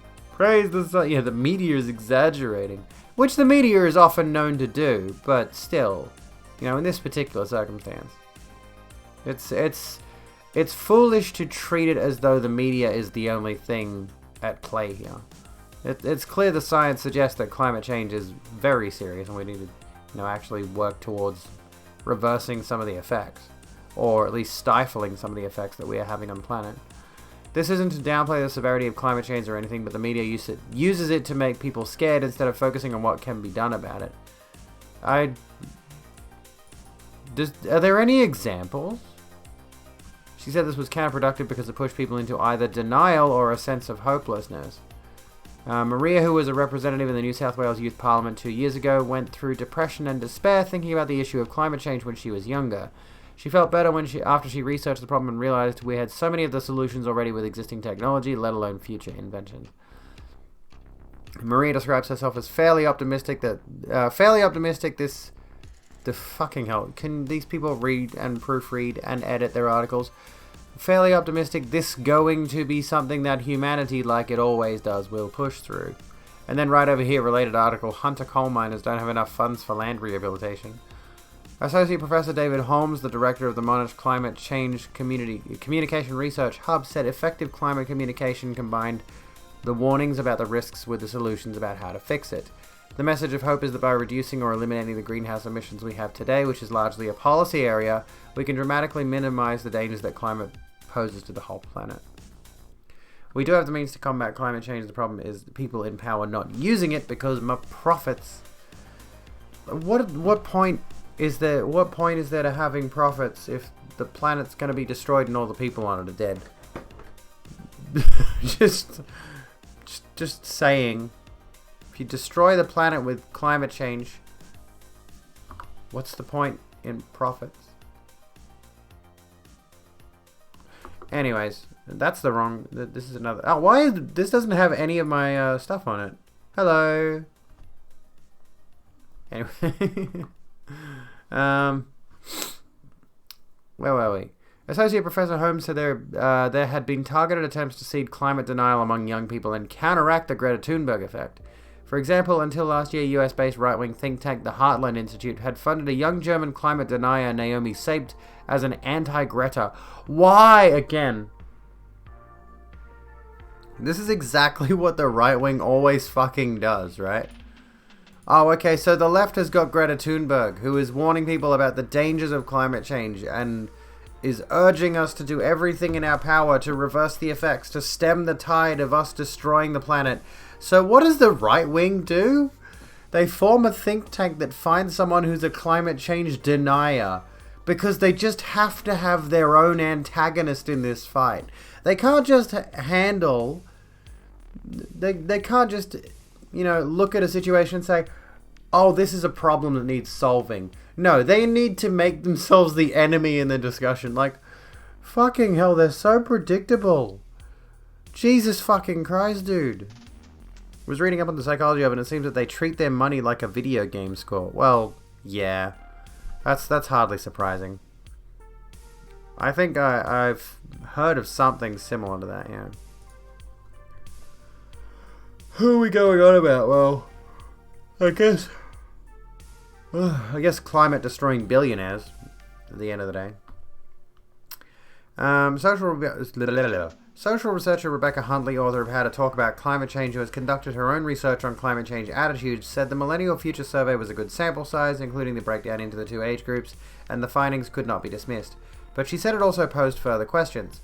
It's not just measuring how people feel about climate change, but how the media reports on it, Dr. Huntley said. There's a high level of cynicism about the agenda of the media. Well, welcome in, pup. How's it going? And we're talking at the moment about how the media uses it to scare people. Survey detects climate change skepticism in young people. I think the headline's a bit of a misleading one, as it, clickbait has become so normalized. Report co-author Tom McGillick said the average trust in media was slightly lower for 16 to 20-year-olds than 21 to 38-year-olds, but average trust in media was not falling as steeply as skepticism of climate change was climbing. My interpretation is that it's a little bit of both, but primarily a growing skepticism of climate change independent of media cynicism. Excuse me. Bailey Linton Simpkins. Oh, I'm not allowed to say that one. It's got the word simp in it. Oops. There's a guy. That's him. Okay. A student at Epping Boys High School in Sydney said he was very concerned about climate change because we have known about the problem for so long and leaders have consistently failed to act.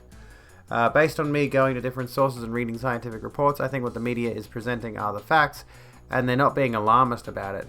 But Bailey said his generation was definitely cynical about the media because they've been trained that way, with constant teaching about how the truth can be manipulated. The Lowy Institute has run questions about attitudes to climate change in its polls for many years, and will be releasing a standalone study this month, although only polling Australians aged 18 and up. Man, I just hate those right-wing folks. So do I. Natasha Kassam, where were we? Director of the Lowy Institute's Public Opinion and Foreign Policy Program, said the results consistently showed higher concern about climate change among younger Australians. Welcome, Fat Cow, to the Red Room. Young spongy brain folks seeing fake news yelled from both sides and are just parroting out, yeah, you can't trust me, yeah. It's almost an anarchistic viewpoint, in a way. Not really. It's sort of some kind of a rebellion against the things that we are constantly fed. And I think there are certainly news sources that are, fact-checked and reliable and all of these kinds of things. And there are a bunch of news sources that explicitly are not and do everything in their power. What? No, Abby, no, what?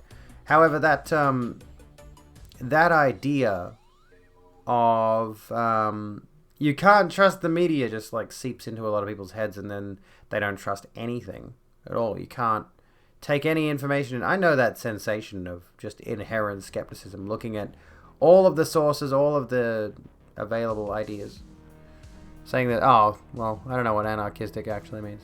Anyway, a lot of it is just anti-intellectualism. Anti-intellectualism dressed up as intellectualism. Which I do. I do that a lot. You know, I pretend I'm smarter than I really am. Yeah, maybe anarchistic is not the right term, because I don't know like the specifics of anarchism. Or anarchy would be the correct term. I don't know where anarchism came from. Oh, at any rate, I'm pretty tired, dude. I wasn't gonna, you know, stop before 12. I was gonna keep going, but holy shit, I am completely exhausted. And I think what I may do, everyone's playing Resident Evil Village, and I don't want to play Resident Evil Village. Let me see here. Let me see who's live at the minute, at the moment, at the time that is present, because we're gonna raid somebody, because I am entirely depleted of everything.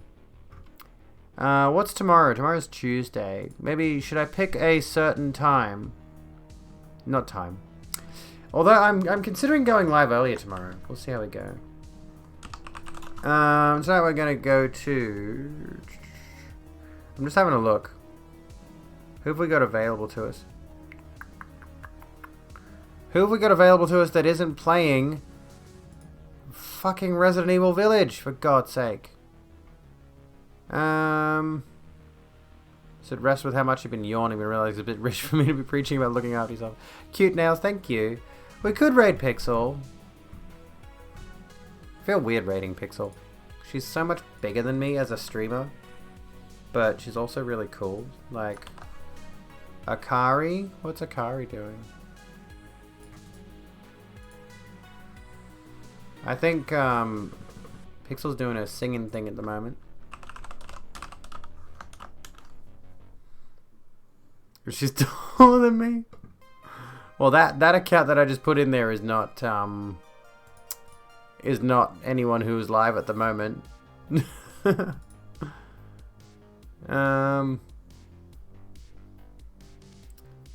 What do we think? Do we go raid Pixel? I raided her once. Sure? Okay. I feel like it'd be, I don't know. There's something about rating someone who's got so many more viewers and seems so much, you know, better at this than I am. It feels almost rude. I don't know. Is it just me that has that sensation? But it's also kind of the same style of content, but she's singing at the moment. Yeah, it's good advertising. Oh, gosh. Get it, but don't worry about it. Well, be polite in chat. Be nice. I have a lot of self-consciousness about my presence on this platform. We can raid Twiddles another time. Just doing Last of Us Part 2 at the moment. You're in Pixel's community. She loves raids from everyone. Hello, Lemon, and goodbye, Lemon. Alright. I'm completely depleted. Maybe your bitch needs to get back on the energy drinks in a serious way. Because I'm fucked. I had 2 decaf coffees and I'm like, ugh. That's it. I got no energy left. I definitely have a caffeine dependence. This is a problem. Or maybe I'm not eating enough. I don't know. It is midnight, like, it stands to reason I'd be tired. I get up, you know, 7 or 8 in the morning and I go to the gym. So I've been up all day, I've been running around doing deliveries. I've been busy. Caffeine pills are an idea. Stop giving me bad ideas. Oh my god. Do I not look fucking stunning tonight? I look fucking stunning tonight. I'm just gonna say right now, I'm happy with the way I did my makeup. I was almost gonna just go like, just foundation and eyeliner. Anyway, I don't know why you people keep doing the Vax for Blacks thing. I feel like that's race baiting. Good night, folks. Be kind to yourselves and each other. I will see you when I'm looking at you.